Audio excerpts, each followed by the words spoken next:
Good morning everyone.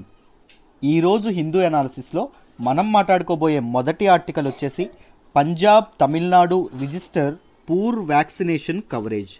Very very important article regarding GS paper 2 హెల్త్లో మనం మాట్లాడుకుంటామండి. జాగ్రత్తగా వింటే క్లియర్గా అర్థమైపోతుందాం. ఈ ఆర్టికల్ యొక్క రిపోర్ట్ ఏదైతే ఉంటుందో డేటా అంతా ఎక్స్ప్లెయిన్ చేయడంతో పాటు you have to understand a very important concept called vaccine hesitancy. ఏంటి అసలు ఈ వ్యాక్సిన్ హెసిటెన్సీ అని కూడా మీరు తెలుసుకోవాలి. That is very important for mains. So జాగ్రత్తగా వినండి, క్లియర్గా ఎక్స్ప్లెయిన్ చేస్తాను. Before analysing our first article let me once talk about UPSC current affairs course అమ్మ. ఒక్కసారి యూపీఎస్సీ కరెంట్ అఫైర్స్ కోర్స్ గురించి మాట్లాడతాను చూడండి. యూపీఎస్సీ కరెంట్ అఫైర్స్ కోర్స్లో మీకు ఏమొస్తుంది అంటే డైలీ హిందూ అనాలిసిస్ వస్తుంది. డైలీ హిందూ అనాలిసిస్ యొక్క హ్యాండ్ రిటర్న్ పీడిఎఫ్ ఎవ్రీడే మీకు అందుబాటులో ఉంటుంది. మన యాప్లో ఎవ్రీడే అప్లోడ్ చేయడం అనేది జరుగుతుంది. చక్కగా మీరు దాని ద్వారా యాక్సెస్ చేసుకోవచ్చు. ఇన్ డెప్త్ ఉంటుందండి పీడిఎఫ్. ఏదో పై న్యూస్ ఏం చెప్పిందని ఉండదు, దాని బ్యాక్గ్రౌండ్ ఏంటి, దాని వెనక మీరు ఏం తెలుసుకోవాలి అన్నీ ఆ పీడిఎఫ్లో ఉంటాయి. ఎవ్రీడే వస్తుంది except for Sunday. And next editorials ఏవైతే ఉంటాయో యూపీఎస్సీ రిలేటెడ్ ఎడిటోరియల్స్ అన్నీ లైవ్లో డిస్కస్ చేయడం అనేది జరుగుతుంది ఆన్ ఆర్ ఎంసీక్యూ సెషన్స్. మనకి వీక్లీ 3 days ఎంసీక్యూ సెషన్స్ ఉంటాయమ్మా. ఎంసీక్యూ సెషన్స్లో ఎడిటోరియల్స్ని నేను డిస్కస్ చేస్తాను. ఆల్టర్నేట్ డేస్ ఎంసీక్యూ సెషన్స్ ఉంటాయి. ఎంసీక్యూ సెషన్స్ తాలూకు లక్ష్యం ఏంటి అంటే మీకు యూపీఎస్సీ ప్రిపరేషన్లో ఓన్లీ హిందూ మాత్రమే చదివితే సరిపోదు. మీకు ఏమేమి ఉండాలి, ఇండియన్ ఎక్స్ప్రెస్ కానీ, లేకపోతే బీబీసీ కానీ, లేకపోతే గార్డియన్ కానీ, లేకపోతే డౌన్ టు ఎర్త్ కానీ, ఇవన్నీ మీరు చదువుతూ ఉండాలి. సో ఇవన్నీ ఒక్కసారి మీరు చదవడం కష్టం కదా. సో ఏం చేస్తాను అంటే వీటి నుంచి నేనే కాన్సెప్ట్స్ టాపిక్స్ ఏవైతే ఉంటాయో వాటిని నేనే గ్యాదర్ చేసి నేను ఎంసీక్యూ సెషన్స్లో మీకు ఎక్స్ప్లెయిన్ చేయడం అనేది జరుగుతుంది. అర్థమైందా? దాంతోపాటు మెయిన్ సెషన్ వీక్లీ ఒక సండే మెయిన్ సెషన్ అనేది జరుగుతుంది. ఈ మెయిన్ సెషన్స్లో ఆ వీక్లో వచ్చినటువంటి కరెంట్ అఫైర్స్ ఏదైతే ఉంటుందో కరెంట్ అఫైర్స్ మీద ఒక కాంప్రహెన్సివ్ అనాలిసిస్ అనేది నేను చేస్తాను. సో థాట్ ప్రాసెస్ ఎలా ఉండాలి, కాన్సెప్ట్స్ వెనకన మీరు ఎలా ఆలోచించాలి, బిట్వీన్ లైన్స్ ఎలా ఆలోచించాలి, గవర్నమెంట్స్ ఎందుకు ఆ డెసిషన్ తీసుకుంటున్నాయి, సో మెయిన్స్ పర్స్పెక్టివ్లో మీ థాట్ ప్రాసెస్ బిల్డ్ చేసేటటువంటి ప్రయత్నం అనేది చేస్తాను. యూపీఎస్సీ ఆస్పిరెంట్ ఎలా ఆలోచించాలి, సబ్జెక్ట్కి ఎలా రిలేట్ చేసుకోవాలి, ఇవన్నీ మీకు ఆ సెషన్లో చెప్పడం అనేది జరుగుతుంది. Daily Hindu analysis, hand written PDF, editorials, MCQ sessions, mains, దాంతోపాటు ఎవ్రీడే మన యాప్లో కరెంట్ అఫైర్స్ టెస్ట్ అనేది జరుగుతుంది. మీరు కరెంట్ అఫైర్స్ టెస్ట్ అనేది రాస్తే కరెంట్ అఫైర్స్ ప్రిపరేషన్లో మీరు ఎక్కడున్నారు అని మీకు తెలుస్తుంది. అర్థమైందా? ఇవన్నీ లైఫ్ టైం వ్యాలిడిటీతో అందిస్తున్నాం. లైఫ్ టైం వ్యాలిడిటీతో both live classes and recorded సెషన్స్కి మీకు యాక్సెస్ ఉంటుంది. ఫీజు ఎంత సార్ అంటే కేవలం 10,000 రూపాయలు. 10,000 రూపాయలకే లైఫ్ టైం వ్యాలిడిటీ అందిస్తున్నాం. 10,000 రూపాయలు ఒకసారి కట్టక్కర్లేదండి, నెలకి 2,000 చొప్పున మీరు చక్కగా కట్టుకోవచ్చు. 2,000 per month కట్టుకుంటూ మీరు హాయిగా కరెంట్ అఫైర్స్ కోర్సులో జాయిన్ అవ్వచ్చు. లైఫ్ టైం వ్యాలిడిటీ అందిస్తున్నటువంటి కోర్సు ఆలోచించండి, నన్ను నమ్మి జాయిన్ అవ్వండి. You can master current affairs within no time. Right. So join అవ్వాలంటే ఇది ప్రత్యూష మేడం నెంబర్ అమ్మా. ప్రత్యూష మేడంకి ఒక్కసారి ఫోన్ చేయండి, ఫోన్ చేసి మీరు చక్కగా జాయిన్ అవ్వచ్చు. రైట్. ఈరోజు మన ఫస్ట్ ఆర్టికల్ ఏదైతే ఉందో దీన్ని అనలైజ్ చేద్దామో, జాగ్రత్తగా వినండి. ఇండియన్ స్టేట్స్ అయినటువంటి పంజాబ్, తమిళనాడు అండ్ పుదుచ్చేరి ఏవైతే ఉన్నాయో దే రిజిస్టర్డ్ లో coverage of vaccination, COVID-19 vaccination అని చెప్పడం అనేది జరిగింది. అంటే వ్యాక్సినేషన్ కవరేజ్ రేట్ ఏదైతే ఉంటుందో ఆ కవరేజ్ రేట్ అనేది ఇక్కడ చాలా చాలా తక్కువగా ఉంది అని చెప్పడం అనేది జరిగిందమ్మ. ఎందుకు అంటే because of one reason, that is vaccine hesitancy. Vaccine వేసుకోవడానికి జనాలు ముందుకు రావట్లేదు, భయాంతోనో లేకపోతే వాళ్ళకి యాక్సెసిబిలిటీ కరెక్ట్గా లేకనో వ్యాక్సిన్ అనేది వ్యాక్సిన్ తాలూకా డోసెస్ ఏవైతే ఉన్నాయో డోసెస్ అనేవి సఫిషియెంట్గా ఉన్నప్పటికీ ప్రజలకు మాత్రం ఆ వ్యాక్సిన్ అనేది వెళ్ళట్లేదు, ఆ షాట్స్ అనేవి ప్రజలకు వేయట్లేదు. So that is what vaccine hesitancy. So దీని గురించి ఇంకా కంప్లీట్గా డిస్కస్ చేస్తాను. బట్ ఆర్టికల్లో చెప్పినటువంటి డేటా కొంత ఇచ్చారు, దాని గురించి చెప్దాం, జాగ్రత్తగా వినండి. సో చాలా ఇవేవైతే ఉన్నాయో స్టేట్స్ ఏవైతే ఉన్నాయో అందులో చాలా తక్కువ వ్యాక్సినేషన్ రేట్స్ అనేవి ఇదవ్వడం అనేది జరిగింది. ముఖ్యంగా మీరు పంజాబ్ చూసుకుంటే పంజాబ్ విషయం ఏంటి అంటే ఓన్లీ 27.6% ఆఫ్ బెనిఫిషరీస్ మాత్రమే వ్యాక్సిన్ అనేది వేసుకోవడం అనేది జరిగిందంట. మొత్తం 100 మంది బెనిఫిషరీస్ ఉన్నారనుకోండి వ్యాక్సిన్ ఇవ్వాల్సిన వాళ్ళు ఓన్లీ 27 మంది మాత్రమే వ్యాక్సిన్ వేసుకోవడానికి ముందుకొచ్చారంట. అర్థమైందా? అండ్ మీకు పుదుచ్చేరి చూసుకుంటే మీకు 34.6%, తమిళనాడు చూసుకుంటే 34.9%, లక్షద్వీప్ వేరాజ్ హయ్యెస్ట్ చూసుకుంటే లక్షద్వీప్ ఐలాండ్ అండి. లక్షద్వీప్ ఐలాండ్లో మొత్తం 89.3% వ్యాక్సినేషన్ ఇది అనేది రేట్ అనేది ఇదవ్వడం, వ్యాక్సినేషన్ కవరేజ్ అనేది నమోదవ్వడం అనేది జరిగింది. సిక్కింలో కూడా 85.7, ఒడిశాలో 82.6, తెలంగాణలో మీరు చూసుకుంటే 81.1% ఏకంగా వ్యాక్సిన్ కవరేజ్ అనేది ఇదవ్వడం అనేది జరిగింది. But it should be near to 100%. లబ్ధిదారులందరికీ వ్యాక్సిన్ అనేది అందజేయాలి. But because of this phenomena, vaccine resistance అనేటటువంటి ఫినామినన్ వల్ల ప్రజలు అనేవాళ్ళు వ్యాక్సిన్ వేసుకోవడానికి ముందుకు రావట్లేదు. ఇఫ్ ఇస్ యూపీలో 71.4% అండి vaccine coverage rate. And Rajasthan ఏదైతే ఉంటుందో అక్కడ 71.3% ఉండడం అనేది జరిగింది. సో అఫీషియల్స్ ఎవరైతే ఉన్నారో, హెల్త్ కేర్ అఫీషియల్స్ ఎవరైతే ఉన్నారో వీళ్ళందరూ ఏం చెప్తున్నారు అంటే this vaccine hesitancy is not new. ఇది మాకేం కొత్తది కాదే. మేము పోలియో వ్యాక్సిన్స్ అప్పుడు చూస్తున్నాం, మీజిల్స్ వ్యాక్సిన్స్ అప్పుడు చూస్తున్నాం. ప్రజలు ఎప్పుడూ వెనకాడుతూనే ఉన్నారు. వీళ్ళకి చాలా భయాందోళనలు ఉన్నాయి, రిలీజియస్ ప్రాపగండా కానీ లేకపోతే ఇలాంటి చాలా కారణాలు ఉన్నాయి వ్యాక్సిన్ వేసుకోకుండా ఉండడానికి. బట్ స్టిల్ దీన్ని మేము అచీవ్ చేయొచ్చు త్రూ స్ప్రెడింగ్ అవేర్నెస్ అని చెప్పి వాళ్ళు చెప్పడం అనేది జరుగుతుంది. దాంతోపాటు అఫీషియల్స్ ఏం చెప్పారు అంటే people will not be fulfilling their societal responsibility if a vaccine brought to them is not being taken. ఒకవేళ వాళ్ళకు వచ్చినటువంటి టీకాలను వాళ్ళు తీసుకోకపోతే వాళ్ళ తాలూకా సామాజిక బాధ్యత ఏదైతే ఉంటుందో అది నెరవేర్చనట్టు. ఎవరండి? పీపుల్ అని చెప్పి అఫీషియల్స్ ఎవరైతే ఉన్నారో వీళ్ళు చెప్పడం అనేది జరిగింది. అండ్ ఎవరు భయపడక్కర్లేదండి. వ్యాక్సిన్స్ ఏవైతే 2 వ్యాక్సిన్స్ మేము ఆమోదించామో ఏంటండి ఆ 2 వ్యాక్సిన్స్, కోవిషీల్డ్, కోవాక్సిన్. మీ అందరికీ తెలుసనే అనుకుంటా. రైట్, కోవాక్సిన్ ఎవరండి ఇది చేశారు? Bharat Biotech. Covishield serum institute of India, Oxford university. Right. So ఈ డేటా ఏదైతే ఉంటుందో వీటిని గుర్తుపెట్టుకోవాలి. సో ఈ 2 వ్యాక్సిన్ల నుంచి యాడ్వర్స్ ఎఫెక్ట్స్ ఏవైతే ఉన్నాయో ఓన్లీ 0.18 కేసెస్లో మాత్రమే యాడ్వర్స్ ఎఫెక్ట్స్ అనేవి నమోదయ్యాయి. మిగిలిన వాళ్ళందరూ సేఫ్గానే ఉన్నారు, వాళ్ళు ఎటువంటి యాడ్వర్స్ ఈవెంట్స్ రిపోర్ట్ చేయలేదు అని చెప్పడం అనేది జరిగింది. అండ్ వ్యాక్సిన్ వేసుకున్న వాళ్ళలో ఓన్లీ 0.002% పీపుల్ మాత్రమే హాస్పిటలైజ్ అయ్యారు. అంటే సివియర్ ఇంపాక్ట్ అనేది వాళ్ళ మీద మాత్రమే ఉంది. That is very negligible. So people అనేవాళ్ళు వ్యాక్సిన్ వేసుకోవడానికి, టీకా వేసుకోవడానికి ధైర్యంగా ముందుకు రావచ్చు అని చెప్పడం అనేది జరిగింది. దాంతోపాటు ఈచ్ వ్యాక్సినేషన్ సెంటర్ ఏదైతే ఉంటుందో ప్రతి ఒక్క వ్యాక్సినేషన్ సెంటర్ దగ్గర దే ఆర్ వాళ్ళు ఏం చేస్తున్నారు అంటే ఏఈఎఫ్ఐస్ ఏవైతే ఉంటాయో వాటిని అపాయింట్ చేస్తున్నారు. యాడ్వర్స్ ఈవెంట్స్ ఫాలోయింగ్ ఇమ్యునైజేషన్ అంటే ఏంటమ్మా? వ్యాక్సినేషన్ అంటాం. సో ఈ వ్యాక్సినేషన్ తర్వాత వచ్చినటువంటి యాడ్వర్స్ ఈవెంట్స్ని ట్రాక్ చేయడానికి వీళ్ళు ఏఈఎఫ్ఐ ఏవైతే ఉంటాయో వాటిని ఇది చేయడం అనేది జరుగుతుంది. సో టీమ్స్ ఏవైతే ఉంటాయో వాటిని ఎంప్లాయ్ చేయడం అనేది జరుగుతుంది.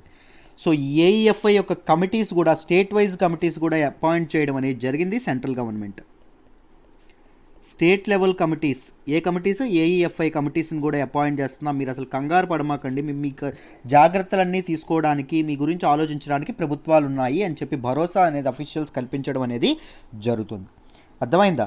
దాంతోపాటు ఫాలో అప్ సిస్టమ్ కూడా చాలా చక్కగా ఉండడం అనేది జరుగుతుంది. We're ensuring a very stringent follow up system అని చెప్పడం అనేది జరిగింది. What is this follow up system అంటే చూడండి, ఇప్పుడు వ్యాక్సిన్ ఒకరు వేసుకున్నారనుకోండి, సపోజ్ కోవిషీల్డ్ వేసుకున్నారు. కోవిషీల్డ్ ఏదైతే ఉందో దీని మీద పెద్దగా యాడ్వర్స్ ఎఫెక్ట్స్ అనేవి ఇది అవ్వట్లేదు కాబట్టి ప్యాసివ్ మానిటరింగ్ ఏదైతే ఉంటుందో, అంటే ఒకవేళ అంటే వాళ్ళు మనకు ఫోన్ చేయరండి మీకు ఎలా ఉంది ఆరోగ్యం అని చెప్పి, మనం ఏమైనా ఇబ్బంది కలిగింది అనుకోండి, మనం వాళ్ళకి ఫోన్ చేసిన వెంటనే మానిటర్ చేసి మన కండిషన్ ఇది చేయడం అనేది జరుగుతుంది కోవిషీల్డ్ వేసుకున్న వాళ్ళకి. ఇప్పుడు కోవాక్సిన్ వేసుకున్న వాళ్ళకి కాస్త ఇది అనేది అవుతుంది కదా, యాడ్వర్స్ ఎఫెక్ట్స్ అనేవి రిపోర్ట్ అవుతున్నాయి కదా. సో వ్యాక్సిన్ వేసుకుంటే చాలు, ఏం చేస్తున్నారు, ఒక doctor everyday active follow up అనేది చేస్తున్నారు. మీ ఒంట్లో ఎలా ఉంది, నలతగా ఉందా, ఏమైనా ఇబ్బంది పడుతున్నారా అని చెప్పి యాక్టివ్ ఫాలో అప్ ఏదైతే ఉంటుందో దాన్ని చేసుకుంటున్నారు. ఈ doctor will ring you daily Covaxin ఒకవేళ వేసుకుంటే. So this is how. మనకి ఏమైనా ఛాన్స్ ఇచ్చారా ఈ కోవిషీల్డ్ కానీ కోవాక్సిన్ కానీ వేసుకునేటటువంటిది? పీపుల్కి ఛాన్స్ ఇవ్వలేదు, గుర్తుపెట్టుకోండి. పీపుల్కి ఛాన్స్ ఇవ్వలేదు. అండ్ వ్యాక్సిన్ యొక్క ప్రపోర్షన్ ఏ స్టేట్కి ఎంత పంపించాలి అనేటటువంటి నిర్ణయం ఎవరు తీసుకున్నారు అంటే, ప్రపోర్షన్ అండ్ డిస్ట్రిబ్యూషన్ ఎవరు తీసుకున్నారు అంటే సెంటర్ తీసుకుందండి. సెంట్రల్ గవర్నమెంట్ అనేది తీసుకుంది. అంటే తనకు వచ్చినటువంటి స్టాక్స్ ఎంత ఉన్నాయి, స్టాక్స్ బట్టి సెంటర్ అనేది ఒక్కొక్క దానికి ఒక్కొక్కటి కేటాయించడం అనేది, ఒక్కొక్క స్టేట్కి ఒక్కొక్కటి కేటాయించడం అనేది జరుగుతుంది. బట్ వ్యాక్సిన్ చాయిస్ మాత్రం ఈ 2 వ్యాక్సిన్లో ఏ వ్యాక్సిన్ కావాలంటే ఆ వ్యాక్సిన్ ఆ స్టేట్స్ తీసుకోవచ్చు. Entirely given to states. Vaccine choose చేసుకునేటటువంటి అధికారం మాత్రం మేము స్టేట్స్కి ఇచ్చాము. That is the reason why we're ensuring vaccine federalism అని చెప్పి మనం అనుకోవచ్చు. We can name this as vaccine federalism. అంతేనా?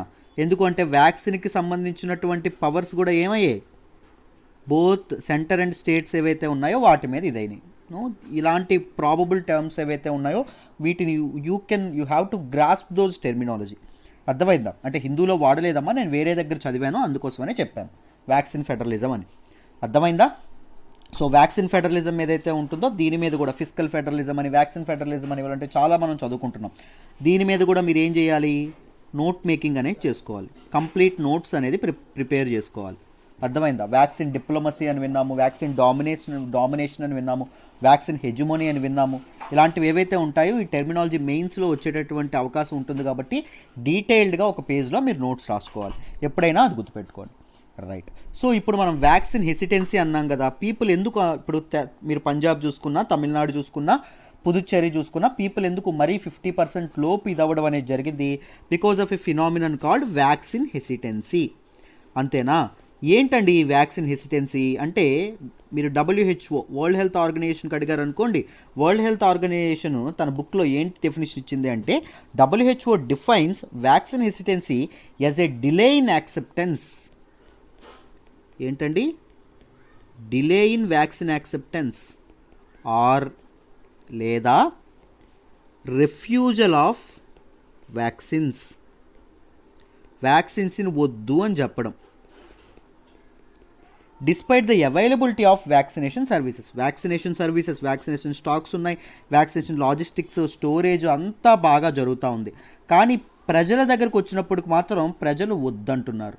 అర్థమైందా? వ్యాక్సినేషన్ సర్వీసెస్ ఉన్నాయి, బట్ ప్రజలు అనేవాళ్ళు డెనై చేస్తున్నారు. దట్ థింగ్ ఏదైతే ఉంటుందో, దట్ ఫినామినా ఏదైతే ఉంటుందో దాన్ని వ్యాక్సిన్ హెసిటెన్సీ అంటాం. So what might be the reasons for vaccine hesitancy? చూడండి, రీజన్స్ మీరు ఏం చెప్పుకోవచ్చు అంటే, రిలీజియస్ ప్రాపగండా ఏదైతే ఉంటుందో, రిలీజియస్ ప్రాపగండా. వ్యాక్సిన్లో ఏం జరుగుతుంది, ఒక మనకి చనిపోయినటువంటి లేదా వీకెన్ చేసినటువంటి ఒక వైరస్ ఏదైతే ఉంటుందో, ఒక ప్యాథోజన్ ఏదైతే ఉంటుందో దాన్ని పెడతారు మీరు గమనిస్తే. సో దానివల్ల ఏం జరుగుతుంది, రిలీజియస్గా మీకు చాలా ఇబ్బంది అవుతుంది. రిలీజియస్ ప్రాపగండా ఏవైతే ఉంటాయో, రిలీజియస్ బిలీఫ్స్ ఏవైతే ఉంటాయో, మిత్స్ ఏవైతే ఉంటాయో, అవి కూడా ఒక ఇది చేయడం అనేది జరుగుతుంది. సో రిలీజియస్ ప్రాపగండా ఒకటి.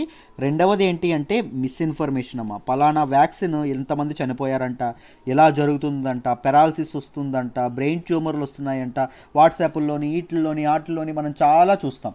దీన్ని ఏమంటాం? మిస్ఇన్ఫర్మేషన్ని ఇన్ఫోడమిక్ అంటాం. కోవిడ్-19 టైం నుంచి ఇప్పుడు వ్యాక్సిన్ వచ్చినప్పటికీ ఇన్ఫోడమిక్ చేసినటువంటి చావులు, కోవిడ్-19 చావుల కంటే, కోవిడ్-19 కరోనా వైరస్ సోకి జనాలు చనిపోవడం కంటే ఈ ఇన్ఫోడమిక్ అంటే రాంగ్ ఇన్ఫర్మేషన్, మిస్ఇన్ఫర్మేషన్, దీనివల్ల ఇదైనటువంటి చావులు ఏవైతే ఉన్నాయో అవి చాలా ఎక్కువ అండి.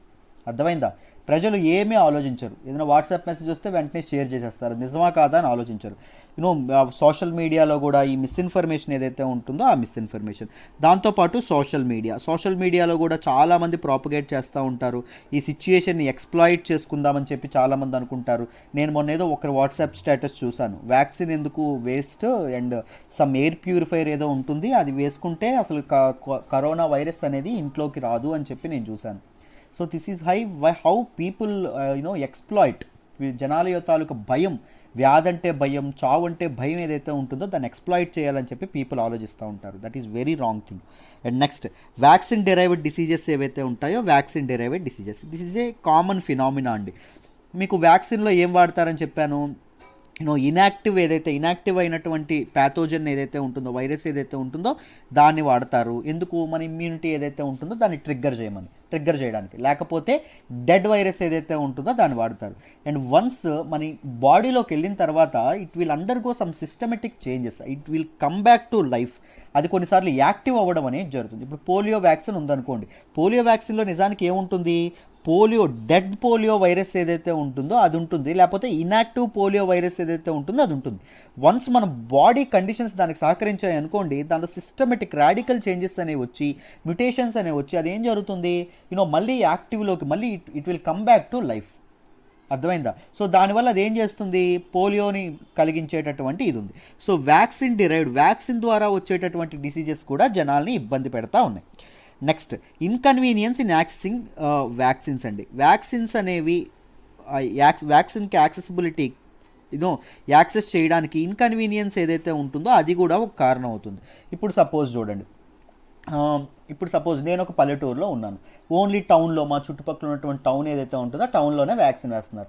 ఓన్లీ వ్యాక్సిన్ వేయించుకోవడానికి నేను ఎందుకులే అంత దూరం వెళ్ళాలి, ఓన్లీ వ్యాక్సిన్ వేయించుకోవడానికి నేను ఎందుకులే అది చేయాలి. సో ఇలాంటి ఇవేవైతే ఉంటాయో ఆ ఇన్కన్వీనియన్స్ వల్ల కలిగినటువంటి ఇది ఏదైతే ఉంటుందో అది కూడా ఉండడం అనేది జరిగింది.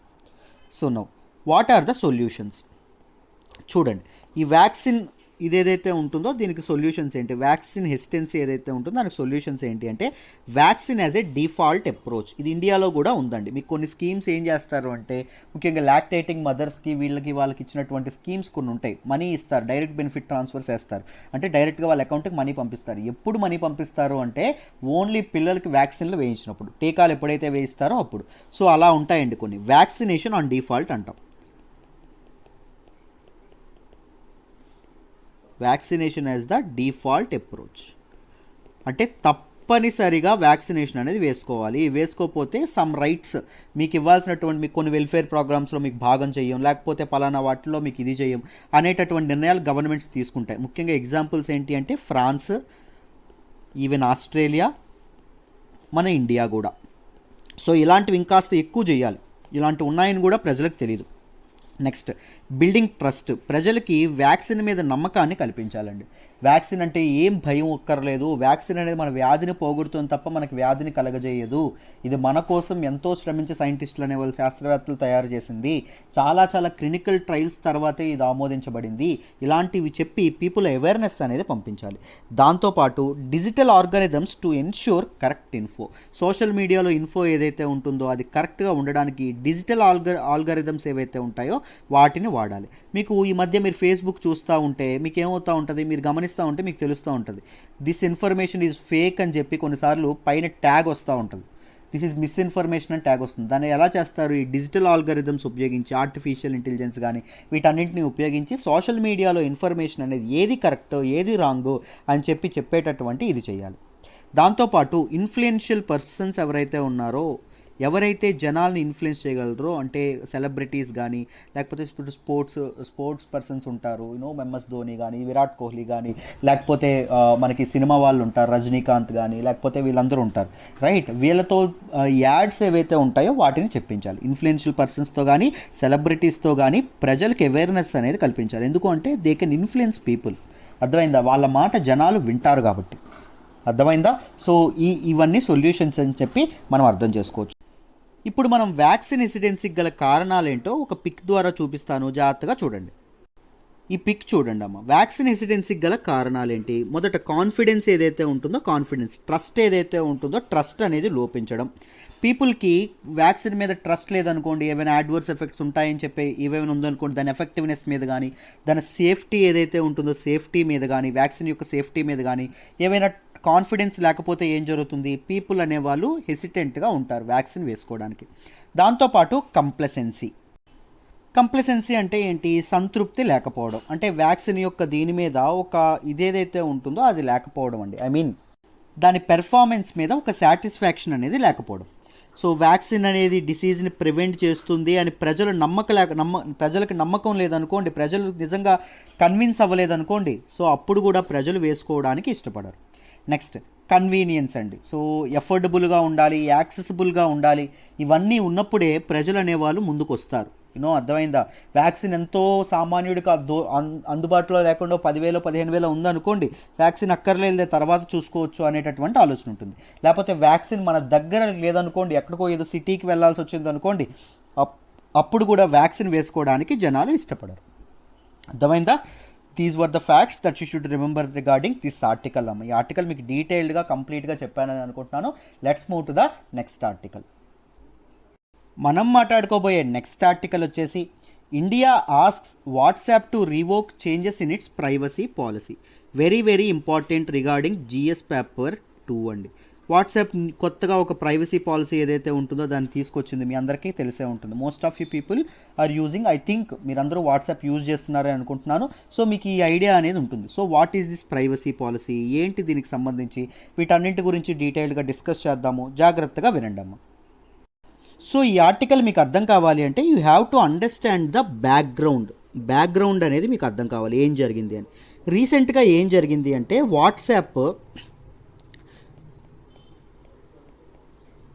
వాట్సాప్ ఏం చేసింది అంటే it has updated it's privacy policy అనేది కొత్తది తీసుకురావడం అనేది జరిగింది. సో ఈ కొత్తగా వచ్చినటువంటి ప్రైవసీ పాలసీ ఏం చెప్తుందంటే టూకీగా చెప్తాను చూడండి. ఇదేం చేస్తుంది అంటే ఏం చెప్తుంది అంటే it states it may share info of any of its users with its family of companies. మీ అందరికీ తెలుసు వాట్సాప్ ఏదైతే ఉంటుందో, వాట్సాప్ అనేది డాటర్ కంపెనీ దేనికి, ఫేస్బుక్కి. మనకి 2014లో ఫేస్బుక్ ఏదైతే ఉంటుందో ఫేస్బుక్ వాట్సాప్ని అక్వైర్ చేయడం అనేది జరిగింది, రైట్. సో ఫేస్బుక్ కింద కూడా చాలా డాటర్, నాట్ ఓన్లీ వాట్సాప్, చాలా డాటర్ కంపెనీస్ ఉంటాయండి. Facebook is a parent company అంటాం, అర్థమైందా? దీన్ని పేరెంట్ కంపెనీ అంటాం. ఫేస్బుక్ కింద ఫేస్బుక్ ఓనర్షిప్ కింద చాలా డాటర్ కంపెనీస్ అనేవి ఉన్నాయి. One of the daughter company is WhatsApp, అర్థమైందా? చూడండి అయితే. సో ఇప్పుడు ఏం చేస్తుంది, వాట్సాప్ యూజర్స్ ఎక్కువ కదా, చాలామంది వాట్సాప్ వాడుతూ ఉంటారు కదా. ఈ వాట్సాప్ ఇన్ఫర్మేషన్ ఏదైతే ఉంటుందో ఇట్ విల్ షేర్ పీపుల్ యొక్క information, it will share with the parent company ఫేస్బుక్తో షేర్ చేసుకుంటుంది. Then Facebook will use that information, you know ఈ డాటర్ కంపెనీస్ ఏవైతే ఉంటాయో ఈ డాటర్ కంపెనీస్ యొక్క కమర్షియల్ సక్సెస్కి ఫేస్బుక్ అనేది మన పీపుల్ తాలూకా ఇన్ఫర్మేషన్ ఏదైతే వాట్సాప్ అందించిందో ఆ ఇన్ఫర్మేషన్ వాడుకుంటుంది అనమాట. సో ఇది ఏదైతే ఉంటుందో ఈ విధంగా తీసుకురావడం అనేది జరిగింది. ఈ న్యూ అప్డేట్ ఏదైతే ఉంటుందో ఇది చాలా కన్సర్న్ని, చాలా కేఓస్ని క్రియేట్ చేయడం అనేది జరిగింది. చాలామంది ప్రజలు ఎవరైతే ఉన్నారో వాళ్ళ తాలూకా ప్రైవసీకి భగ్నం కలుగుతుంది. మా తాలూకా కాన్వర్జేషన్స్ ఏవైతే ఉన్నాయో that may be personal, that may be official, లేకపోతే ఎలాంటివైనా కొంతమంది సెన్సిటివ్ వాట్సాప్ చాట్స్ ఉంటాయి, కాన్వర్జేషన్ ఉంటుంది. ఆ చాట్స్లోకి మనకి వాట్సాప్ అనేది ఏదైతే ఉందో అది తొంగి చూసి నా అభిరుచులు ఏవైతే ఉన్నాయో వాటిని తెలుసుకొని నా అభిరుచుల్ని నా అనుమతి లేకుండా వేరే వాళ్ళకి అమ్మేస్తుంది అని చెప్పి, నా అభిరుచుల మీద వాళ్ళు డబ్బు చేసుకుంటున్నారు అని చెప్పి చాలామంది ఎవరైతే ఉన్నారో వీళ్ళందరూ ఇది చేయడం అనేది జరిగింది. అండ్ దాంతోపాటు ప్రపంచవ్యాప్తంగా, మరి ఇండియాకి ఒక్కదానికైనా ప్రాబ్లం అంటే ప్రపంచవ్యాప్తంగా ప్రాబ్లం అండి, కానీ ఇండియాకి ఇంకాస్త problem. Indian people are very vulnerable because మన ఇండియాలో ఏవైనా డేటా ప్రొటెక్షన్ లా ఏదైనా ఉందా?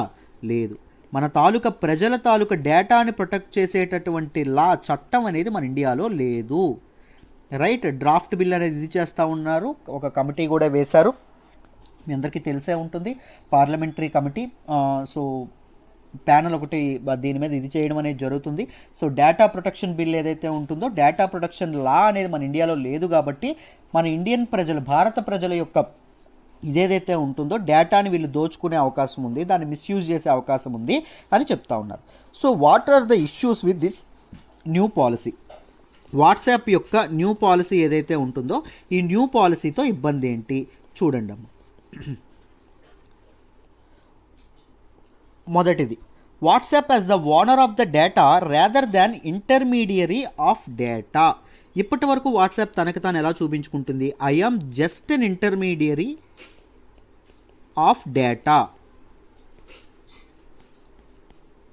అర్థమైందా? చూడండి సింపుల్గా, ఇంకా దీనిగా చెప్పాలంటే, ఇప్పుడు నా ఫోన్ ఉంది, మై ఫ్రెండ్ ఫోన్ ఉంది, I am sharing a photo to this WhatsApp. నేను నా ఫ్రెండ్కి ఒక పిక్ అనేది ఏదైతే ఉంటుందో ఆ పిక్ని నేను షేర్ చేస్తున్నాను. దేంతో షేర్ చేస్తూ ఉన్నాను? వాట్సాప్తో షేర్ చేస్తూ ఉన్నాను. అర్థమైందా? ఈ పిక్ యొక్క ఓనర్ ఎవరు? ఇట్ విల్ బి మీ, నేను అవుతానండి. అర్థమైందా? ఈ పిక్ తాలూకు ఓనర్ ఎవరు? నేను అవుతాను. అర్థమైందా? బట్ వాట్సాప్ అనేది జస్ట్ ఎలా ఇది చేస్తుంది, ఇంటర్మీడియరీగా చేయడం అనేది జరుగుతుంది. If that might be offensive pic అనుకోండి, సపోజ్ అది ఏంటి, సపోజ్ నేను ఎలా చెప్పాలి, సపోజ్ ఒక టెర్రరిజంకి ప్రొవోక్ చేసేటటువంటి ఒక డేటా, నేను ఒక చాట్ అనేది నేను తనతో చేస్తున్నాను, మా ఫ్రెండ్తో, you know here is A, here is B, నేను బీతో ఏం చేస్తూ ఉన్నాను, ఒక టెర్రరిజంని ప్రొవోక్ చేసేటటువంటి ఒక ఇది చేస్తూ ఉన్నాను.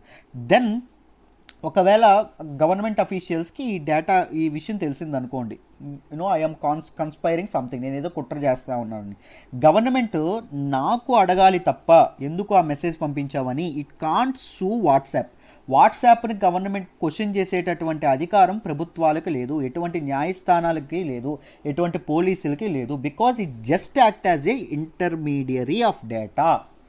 అర్థమైందా? It is not owner of the data, that is confirm, అది పక్కా, అందులో డౌటే లేదు.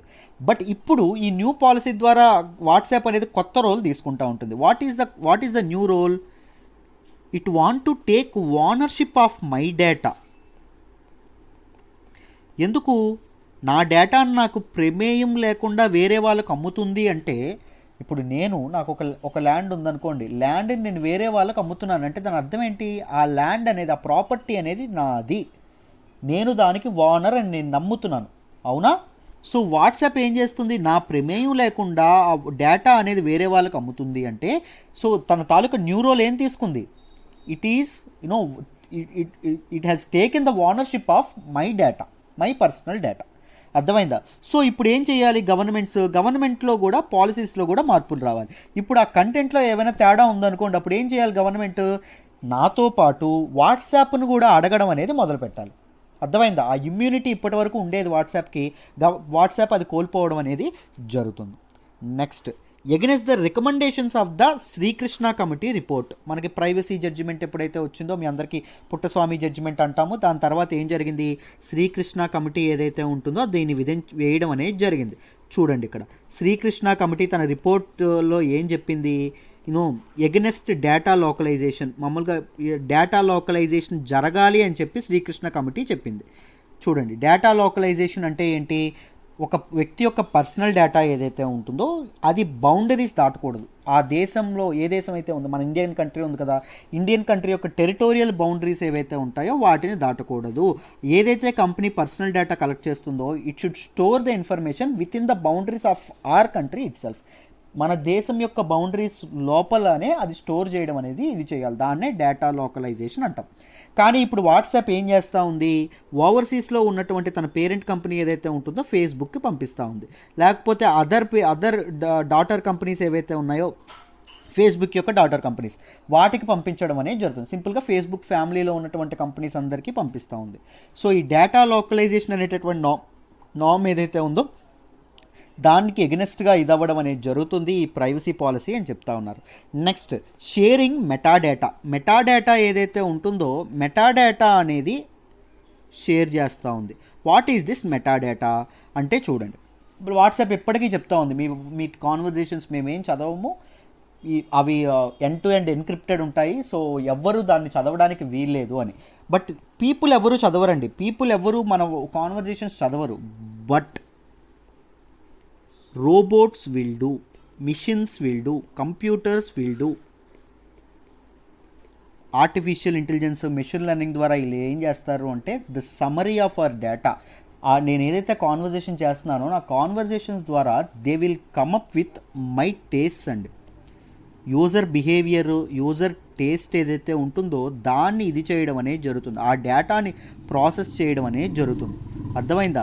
ఆ డేటా ద్వారా వీళ్ళు ఏం చేస్తారు, నాకు యాడ్స్ పంపించడం కానీ. I hope you are a UPSC prepare. నాకు ఇప్పుడు ఒక ఎగ్జాంపుల్ చెప్తాను చూడండి, మీరందరూ యూపీఎస్సీ ఆస్పిరెంట్స్ అని నేను అనుకుంటున్నాను. సో మీరు యూపీఎస్సీ ప్రిపేర్ అవుతున్నప్పుడు మీకు చాలా యూపీఎస్సీకి సంబంధించిన యాడ్సే వస్తూ ఉంటాయి. ఎందుకు? Your mobile through cookies, your mobile will send your behaviour, your taste ఏవైతే ఉన్నాయో వాటిని ఈ యాప్స్ ఏవైతే ఉంటాయో వాటికి పంపిస్తూ ఉంటుంది. అండ్ యాప్స్ ఏవైతే ఉంటాయో అవి ఆ రకమైనటువంటి యాడ్సే మనకు చూపించడం అనేది జరుగుతుంది. మన బిహేవియర్ బట్టి మనకి యాడ్స్ వస్తూ ఉంటాయి మీరు గమనిస్తే. సో అలాగే మెటా డేటాను ఉపయోగించి, మన కాన్వర్జేషన్స్లో కూడా ఉన్నటువంటి డేటాను ఉపయోగించి వాళ్ళు కమర్షియలైజ్ చేసుకోబోతున్నారు అని చెప్పడం అనేది జరిగింది. ఇంకా ప్రైవసీ ఏముంది? మన తాలూకా అంతరంగిక విషయాల్ని వేరే వాళ్ళు ఎవరో కనిపెడుతున్నారు అనేటప్పుడు మనం ఫ్రీగా ఎక్స్ప్రెస్ చేసుకోగలమా మన ఫీలింగ్స్? ఎక్స్ప్రెస్ చేసుకోలేం. సో ఫ్రీడమ్ ఆఫ్ ఎక్స్ప్రెషన్ ఏదైతే ఉంటుందో ఆ ఫ్రీడమ్కి ఇది ఏదైతే ఉంటుందో ఇది అడ్డుకట్ట వేస్తుంది అని చెప్పడం అనేది జరిగింది. దాంతోపాటు ఇంకొక ఘోరమైనటువంటి ఇదేంటి అంటే వీళ్ళు ఏం చెప్తున్నారు అంటే take it or leave it policy, this is our policy, మీరు తీసుకుంటే తీసుకోండి లేకపోతే వాట్సాప్ వాడడం మానేయండి. What this one simply indicates, ఇది ఏం ఇండికేట్ చేస్తుంది, మొనోపోలీ ఆఫ్ వాట్సాప్. ఆ కంపెనీకి ఎంత మామూలుగా వాళ్ళకి ఎంత ధైర్యం ఉండకపోతే ఒక యూజర్కి అలా చెప్తారు, అయితే మీరు ఇది చేయండి లేకపోతే ఇది చేయకండి. ఎందుకంటే పీపుల్ ఇండైరెక్ట్గా వాళ్ళకి తెలుసు, పీపుల్ అనేవాళ్ళు వాళ్ళ మొబైల్ ఫోన్లకు కానీ ఈ డిజిటలైజేషన్కి కానీ లేకపోతే ఈ సోషల్ మీడియాకి కానీ ఎడిక్ట్ అయిపోయారని. అర్థమైందా? We never care about sharing hour privacy things. మనం ఈజీగా ఎవరైనా మీకు ఆల్రెడీ నోటిఫికేషన్ వచ్చి ఉంటుంది, మనం ఈజీగా ప్రైవసీ దాన్ని టిక్ కొట్టేస్తాం. అర్థమైందా? అగ్రీ అని కొట్టేస్తాం, agree to the terms and conditions అని పోయి వీ నెవర్ కేర్ అబౌట్, మనకి అవేర్నెస్ కూడా ఉండదు వాళ్ళు మన ప్రైవసీతో వాళ్ళు మన దాంతో ఏం చేస్తూ ఉన్నారు, నెక్స్ట్ ఏం చేస్తారు, దాని ద్వారా మనకి ఎలాంటి ఆపదలు వస్తాయని కూడా మనం కేర్ చేయం. అసలు అవేర్నెస్ అనేది జనాలకు లేదు. అర్థమైందా? సో అలా అవేర్నెస్ లేదు, జనాలు ఎప్పటికీ డిపెండ్ అయి ఉన్నారు అని వాళ్ళకి తెలుసు కాబట్టి they are going with this monopoly అనేటటువంటి మొనోపోలిస్టిక్ బిహేవియర్తో వాళ్ళకు ముందుకు వెళ్ళడం అనేది జరుగుతుంది. సో హౌ వీ కెన్ మనం ఎలా ఇది చేయగలం, what is the way forward అంటే expediting data protection law. Data protection law ఏదైతే ఉంటుందో దాన్ని స్పీడప్ చేయమండి. త్వరగా ఈ డేటా ప్రొటెక్షన్ లా ఏదైతే ఉంటుందో అది స్పీడ్గా రావాలి. ఎందుకు అంటే మీరు జాగ్రత్తగా గమనిస్తే యూరప్ ఏదైతే ఉంటుందో యూరప్లో ఈ క్లాజ్ లేదు. అర్థమైందా? వితౌట్ ద కన్సెంట్ అంటే ఇప్పుడు ఎలా అంటే ఒకవేళ యూజర్ యాక్సెప్ట్ చేస్తే షేర్ చేయడానికి ఓకే అంటారు, షేర్ చేస్తారు ఇన్ఫర్మేషన్. ఒకవేళ యూజర్ యాక్సెప్ట్ నేను చేయట్లేదు అంటే హీ కెన్, మామూలుగా ఎవరు ఇన్ఫర్మేషన్ అనేది ఫేస్బుక్తో వాట్సాప్ షేర్ చేయడానికి వీల్లేదు. అర్థమైందా? సో ఒకవేళ డేటా ప్రొటెక్షన్ లా ఉండుంటే సిటిజన్స్ యొక్క రైట్స్ని మనం సేవ్ చేసుకునేటటువంటి సంరక్షించుకునేటటువంటి అవకాశం అనేది ఉంటుంది. అర్థమైందా? సో ఇప్పుడు ఏం చెప్తున్నారు, సో మనకి డేటా ప్రొటెక్షన్ లా ఏదైతే ఉంటుందో government is intended to bring it one very soon, త్వరలోనే చాలా తొందరగా తీసుకురావాలని అనుకుంటుంది. సో ఈ డేటా ప్రొటెక్షన్ లా అనేది స్పీడప్ చేయాలి. దాంతోపాటు పబ్లిక్ అవేర్నెస్ ఏదైతే ఉంటుందో పబ్లిక్ అవేర్నెస్ని పెంచాలి, జనాలకి తెలియజెప్పాలి. జస్ట్ యాక్సెప్ట్ చేసేయడం కాదా, కేర్ చేయకుండా ఉండడం కాదు, మీ డేటాను వాళ్ళు ఎలా ఉపయోగించుకుంటారు, మీకు మీద యాడ్వర్స్ ఎఫెక్ట్స్ అనేవి ఎలా ఉంటాయి అనేటటువంటి ఏవైతే ఉంటాయో వాటిని ప్రజలకు తెలియజెప్పాలమ్మా. This is the way forward. అర్థమైందా? వీటన్నింటినీ మీకు డీటెయిల్డ్గా అర్థమైందని అనుకుంటున్నాను. సో ప్రైవసీ,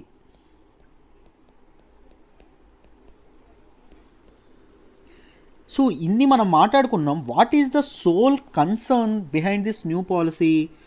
పీపుల్ యొక్క ప్రైవసీ ఏదైతే ఉంటుందో ప్రైవసీ అనేది భగ్నం అవుతుంది.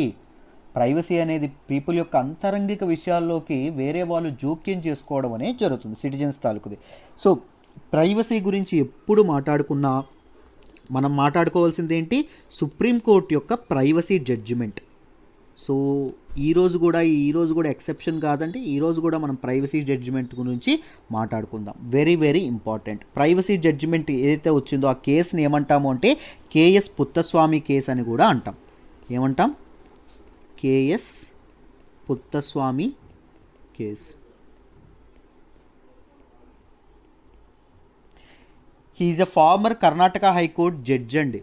అర్థమైందా? ఈయన ఏం చేశారు అంటే మన ఆధార్ ఏదైతే ఉంటుందో ఆధార్ మనకు వచ్చిన కొత్తలో ఏం చేసేవాళ్ళు, మన తాలూకా బయోమెట్రిక్ డేటా ఏదైతే ఉంటుందో ఫింగర్ ప్రింట్స్ ఇవన్నీ తీసుకునేవాళ్ళు. దట్ ఈజ్ విరుద్ధం, పీపుల్ యొక్క ప్రైవసీలోకి గవర్నమెంట్ అనేది ఎంటర్ అవుతుంది అని చెప్పి ఈయన కేఎస్ పుత్తస్వామి గారు ఏం చేశారు, సుప్రీంకోర్టులో కేసు వేయడం అనేది జరిగింది. సో సుప్రీంకోర్టు యొక్క 9 జడ్జ్ బెంచ్ అండి. వీళ్ళు తమ తీర్పుని ఇస్తూ ఏం చేశారు అంటే రైట్ టు ప్రైవసీ ఏదైతే ఉంటుందో that is a fundamental right, అది ఒక ప్రాథమిక హక్కు అని చెప్పి వీళ్ళు చెప్పడం అనేది జరిగింది. సో ఈ రైట్ టు ప్రైవసీని article 21 right to life and liberty ఏదైతే ఉంటుందో దానిలోకి వస్తుంది అని చెప్పి వీళ్ళు వ్యాఖ్యానించడం అనేది జరిగింది. Through this privacy judgement supreme court ఏం చేసింది, రైట్ టు ప్రైవసీ అనేది ఒక ఫండమెంటల్ రైట్, ఒక ప్రాథమిక హక్కు అని చెప్పడం అనేది జరిగింది. అర్థమైందా? ఓన్లీ ప్రైవసీ అనేది privacy is not confined only to intimate spaces such as bedroom are the washroom. ఇది బాత్రూముల్లో కానీ లేకపోతే నా బెడ్రూమ్లో కానీ ఏం జరుగుతుందో ఒక్కటే ప్రైవసీ కిందకి రాదు. నేను ఎక్కడికి వెళ్తే నా శరీరం, నేను నా ప్రాణంతో నేను ఎక్కడికి వెళ్ళినా నా చుట్టూ నా ప్రైవసీ అనేది ఉంటుంది. వేరెవర్ ఈవెన్ ఏ పబ్లిక్ ప్లేస్కి వెళ్ళినా నాకు ప్రైవసీ, నేను దీనిగా ఉండేటటువంటి నా ప్రైవసీ అనేది సేఫ్ గార్డ్ చేసుకునేటటువంటి హక్కు నాకుంది. అర్థమైందా?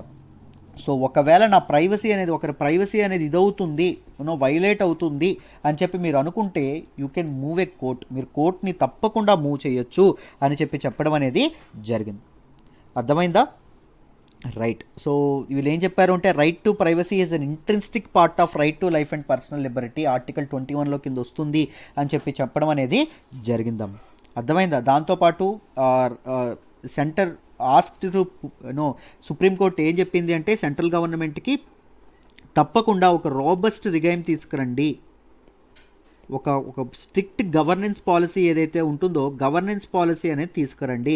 ఎందుకు? ఫర్ డేటా ప్రొటెక్షన్, ప్రజల యొక్క డేటా అనేది ప్రొటెక్ట్ చేయడానికి తీసుకురండి అని చెప్పడం అనేది జరిగింది. ఎందుకంటే పర్సనల్ డేటా కమ్స్ అండర్ అది పర్సనల్ డేటా బయటికి వెళ్తే రైట్ టు ప్రైవసీ ఏదైతే ఉంటుందో అది వైలేట్ అవుతుంది అని చెప్పి మన తాలూకా 9 బెంచ్ జడ్జి ఏదైతే ఉంటుందో తన చారిత్రాత్మక తీర్పులో ఈ విషయం అనేది చెప్పడం అనేది జరిగింది. KS Puttaswamy case. ప్రైవసీ అనే పదం ఎప్పుడు గుర్తొచ్చినా ఆ కేసును మీరు గుర్తుపెట్టుకోవాలి. అయితే ఇప్పుడు న్యూస్లోకి ఏమొచ్చిందో చూద్దాము, జాగ్రత్తగా వినండి. మన యూనియన్ గవర్నమెంట్, సెంట్రల్ గవర్నమెంట్ ఏదైతే ఉంటుందో సెంట్రల్ గవర్నమెంట్ అనేది వాట్సాప్ కంపెనీ ఏదైతే ఉంటుందో వాట్సాప్ వాళ్ళకి ఏం జరిగింది అంటే ఒక లెటర్ ద్వారా చెప్పడం అనేది, ఒక లెటర్ను పంపించడం అనేది జరిగింది. It has asked WhatsApp to withdraw the proposed changes to it's privacy policy. Privacy పాలసీలో ఏవైతే చేంజెస్ వచ్చాయో, ఏవైతే చేంజెస్ చేశారో దాన్ని అర్జెంటుగా విత్డ్రా చేసుకోండి అని చెప్పి అడగడం అనేది జరిగిందండి. అర్జెంటుగా దాన్ని విత్డ్రా చేసుకోండి అని చెప్పడం అనేది జరిగింది. It stated that new policy raised grave concerns over the implications of the choice of autonomy of Indian citizens. Choose చేసుకునేటటువంటి భారత పౌరులు తమకి ఇష్టమైంది చూజ్ చేసుకునేటటువంటి హక్కుని మీరు హరించారు. So grave concerns, grave implications అనేవి ఈ పాలసీ ద్వారా ఉన్నాయి అని చెప్పి గవర్నమెంట్ అనేది వాట్సాప్కి చెప్పడం అనేది జరిగింది. ఎందుకు? అయితే వాడండి లేకపోతే లీవ్ ఇట్ అని చెప్పడం అనేది జరిగింది కదా ఎవరు? వాట్సాప్. సో మొనోపొలీ అదైతే ఉంటుందో దాన్ని కట్టడి చేయడానికి గవర్నమెంట్ ఈ రకమైనటువంటి ఇది చేయడం అనేది జరిగింది. వేరాజ్ మీరు ఇది చూసుకుంటే యూరోపియన్ యూజర్స్ చూసుకుంటే వాళ్ళకి అవకాశం ఇచ్చారండి, వాళ్ళకి కావాలంటే వాటిని యాక్సెప్ట్ చేయొచ్చు లేకపోతే యాక్సెప్ట్ చేసుకోకూడదు. బట్ ఇండియన్స్కి ఇవ్వలేదు. ఎందుకు? It's a kind of discrimination on their part, right? So అది కూడా మనం అర్థం చేసుకోవాలి, రైట్? ఈ new policy has its impact on informational privacy. ఒక వ్యక్తి యొక్క ఇన్ఫర్మేషన్ ఏదైతే ఉంటుందో ఆ ఇన్ఫర్మేషనల్ ప్రైవసీ ఏదైతే ఉంటుందో దానికి ఆటంకం. అండ్ డేటా సెక్యూరిటీ ఏదైతే ఉంటుందో, ఒక వ్యక్తి యొక్క విలువైన డేటా సమాచారం ఏదైతే ఉంటుందో దాని భద్రత గురించి కానీ, దాంతోపాటు యూజర్ చాయిస్ ఏదైతే ఉంటుందో ఒక వ్యక్తి తను చూజ్ చేసుకునేటటువంటి అధికారం, తనకిష్టమైనది ఎంచుకునేటటువంటి అధికారం ఏదైతే ఉంటుందో వాటిని భగ్నపరుస్తుంది, వాటిని అండర్మైన్ చేస్తూ ఉంది అని చెప్పి మన యూనియన్ గవర్నమెంట్ ఏదైతే ఉంటుందో అది తన లెటర్ ద్వారా వాట్సాప్కి చెప్పడం అనేది జరిగింది. అర్థమైందా? So this is all about this article అమ్మ. మీకు కంప్లీట్గా ఈ ఆర్టికల్ ఇన్ డీటెయిల్ అర్థమైందనే అనుకుంటున్నాను. Let's move to the next article అమ్మ. మనం మాట్లాడుకోబోయే నెక్స్ట్ ఆర్టికల్ వచ్చేసి India to fly out vaccines to neighbours. Very very important article regarding GS paper 2 vaccine డిప్లొమసీలో మాట్లాడుకుంటామండి. జాగ్రత్తగా వినండి, క్లియర్గా ఎక్స్ప్లెయిన్ చేస్తాను. చూడండి అమ్మా, ఈ ఆర్టికల్ మనం ఇది చేయాలంటే మీకు వ్యాక్సిన్ డిప్లొమసీ గురించి డీటెయిల్డ్గా అర్థం చేసుకోవాలి. వెరీ వెరీ ఇంపార్టెంట్ ఇదండి, very very important term. Countries తమ తాలూకు డిప్లొమాటిక్ రిలేషన్స్ ఏవైతే ఉన్నాయో, దౌత్యపరమైనటువంటి సంబంధాలు ఏవైతే ఉన్నాయో వేరే కంట్రీస్తో, డిప్లొమాటిక్ రిలేషన్స్ డిఫరెంట్ రీజన్స్ ద్వారా, ఆ రీజనల్ స్ట్రెంగ్త్ కోసం కానీ, కొన్ని కంట్రీస్ డామినెన్స్ కోసం కానీ, లేకపోతే కొన్ని కంట్రీస్ ఫ్యూచర్లో కావాల్సినటువంటి కోఆపరేషన్ గురించి కానీ, ఇలాంటి ఏవైతే ఉంటాయో ఇలాంటి పనులు చేస్తూ ఉంటాయి. మీరు వ్యాక్సిన్ డిప్లొమసీ ఏదైతే ఉంటుందో ఇది కూడా చాలా చాలా ఇంపార్టెంట్ వన్. అర్థమైందా? మీరు చాలా గవర్నమెంట్స్ యొక్క ముఖ్యంగా ఇప్పుడు డెవలపింగ్ కంట్రీస్ ఏవైతే ఉంటాయో వీటి తాలూకా ఫారెన్ పాలసీస్ ఏవైతే ఉంటాయో డెవలపింగ్ కంట్రీస్ యొక్క ఫారెన్ పాలసీలో ఇది కూడా వ్యాక్సిన్ డిప్లొమసీ అనేది ఒక ఇంపార్టెంట్ థింగ్ అండి. అర్థమైందా? సో ఒకసారి చూడండి, గవర్నమెంట్స్ ఇప్పుడు మన ఇండియన్ గవర్నమెంట్ ఏం చేస్తూ ఉంది. ఇండియా గవర్నమెంట్ మీ అందరికీ తెలుసు, ఇండియన్ ఫారెన్ పాలసీలో 2 సిస్టమ్స్ చాలా చాలా ఇంపార్టెంట్ ఉంటాయి. ఒకటి ఏంటి, నైబర్హుడ్ ఫస్ట్.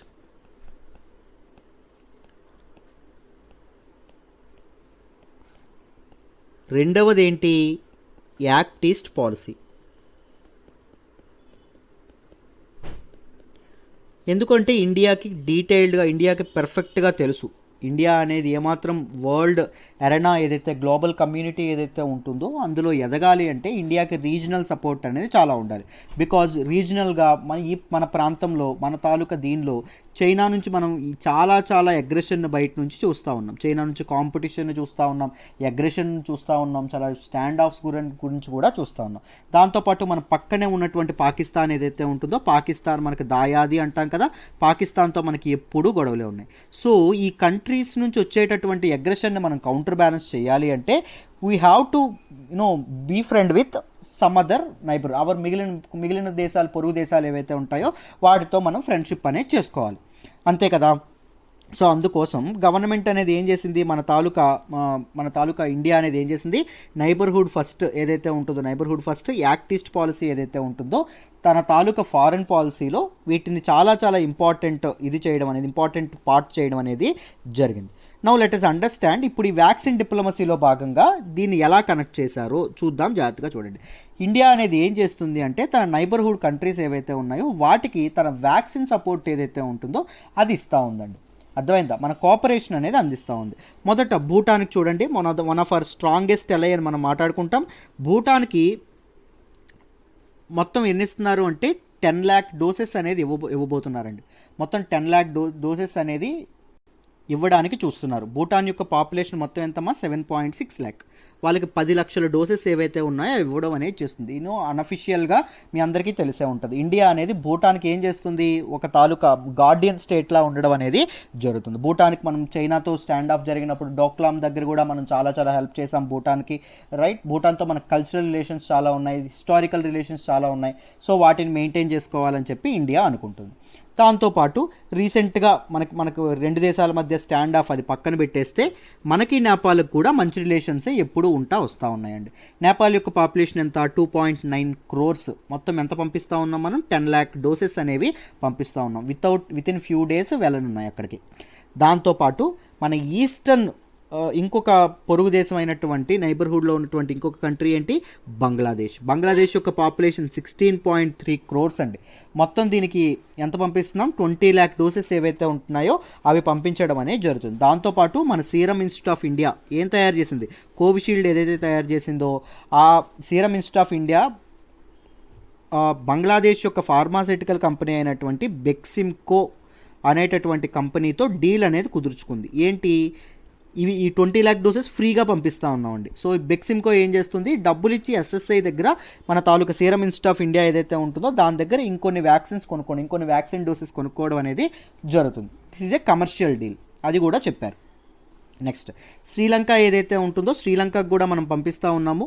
నెక్స్ట్ ఇంకొక 15 రోజుల్లో షిప్మెంట్ అనేది వెళ్ళిపోతుంది. శ్రీలంక యొక్క పాపులేషన్ అని చెప్పారు 2.2 crores. నెక్స్ట్ చూడండి, మాల్దీవ్స్ ఏదైతే ఉంటుందో మాల్దీవ్స్ కూడా మనకు మంచి రిలేషన్స్ మాల్దీవ్స్తో కూడా ఉండడం అనేది జరిగింది కదా. రీసెంట్గా మనం మాల్దీవ్స్లో ఫ్రైట్ ప్రాజెక్ట్స్ ఏవైతే ఉంటాయో ఇవన్నీ మనం మొదలుపెట్టాం. మీరు జాగ్రత్తగా గమనిస్తే కనెక్టివిటీ ప్రాజెక్ట్స్ ఏవైతే ఉన్నాయో ఇవన్నీ స్టార్ట్ చేయడం అనేది జరిగింది. సో ఈ మాల్దీవ్స్ ఏదైతే ఉంటుందో 1 lakh డోసెస్ అనేవి పంపించబోతున్నాం మాల్దీవ్స్కి.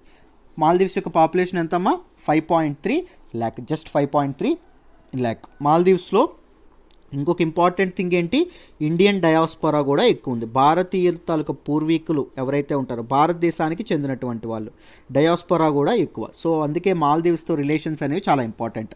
దాంతోపాటు శ్రీలంక ఏదైతే ఉంటుందో శ్రీలంక, దాంతోపాటు మనకు మాల్దీవ్స్ ఏదైతే ఉంటుందో మాల్దీవ్స్, ఇవన్నీ ఇండియన్ ఓషన్ రీజియన్లో ఇండియా యొక్క దీన్ని నిలబెట్టుకోవాలంటే, స్ట్రెంగ్త్ని నిలబెట్టుకోవాలంటే వీటి తాలూకా కోఆపరేషన్ అనేది చాలా చాలా అవసరం.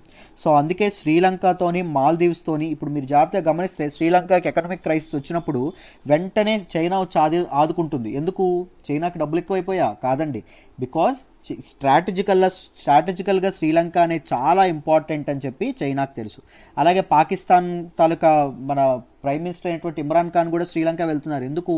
Sri Lanka is very very important. Indian ocean region ఏదైతే ఉంటుందో ఇండియన్ ఓషన్ రీజియన్లో చాలా చాలా ఇంపార్టెంట్, స్ట్రాటజికల్లీ ఇంపార్టెంట్ కంట్రీ ఏంటి అంటే శ్రీలంక.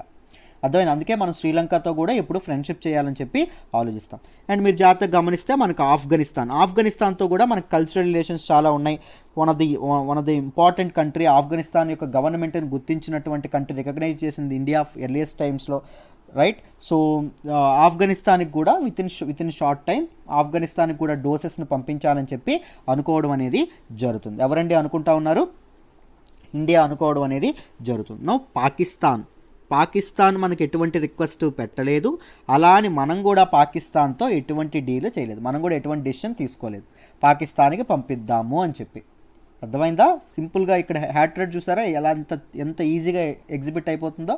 మనుషులు ఎలాంటి వాళ్ళు, దేశాలు కూడా అలాంటివి. నేను ఎన్నోసార్లు చెప్పాను, మనకు ఒకరి మీద కోపం ఉందనుకోండి, మనం ఏమైనా హెల్ప్ చేస్తామో వాళ్ళకి హెల్ప్ చేయం. వాళ్ళు ఏమైనా వాళ్ళకి నిజంగా కడుపు ఆకలి మండుతున్నా వాళ్ళు మనకి ఏమైనా అడుగుతారా? వాళ్ళ సెల్ఫ్ రెస్పెక్ట్ పోతుందని చెప్పి ఆలోచిస్తారు. అవునా? సో కంట్రీస్ కూడా అలాంటివి. పాకిస్తాన్ పాపం వ్యాక్సిన్ దీని మీద చాలా వీక్గా ఉంది, బట్ స్టిల్ పాకిస్తాన్ ఇండియా అనేది ఒక ఆఫ్ ద గ్లోబల్ మ్యానుఫ్యాక్చరర్గా ఎదుగుతుంది. వ్యాక్సిన్ మ్యానుఫ్యాక్చరర్గా చాలా ఎక్కువ వ్యాక్సిన్ మ్యానుఫ్యాక్చరింగ్ అనేది జరుగుతుంది ఇండియాలో.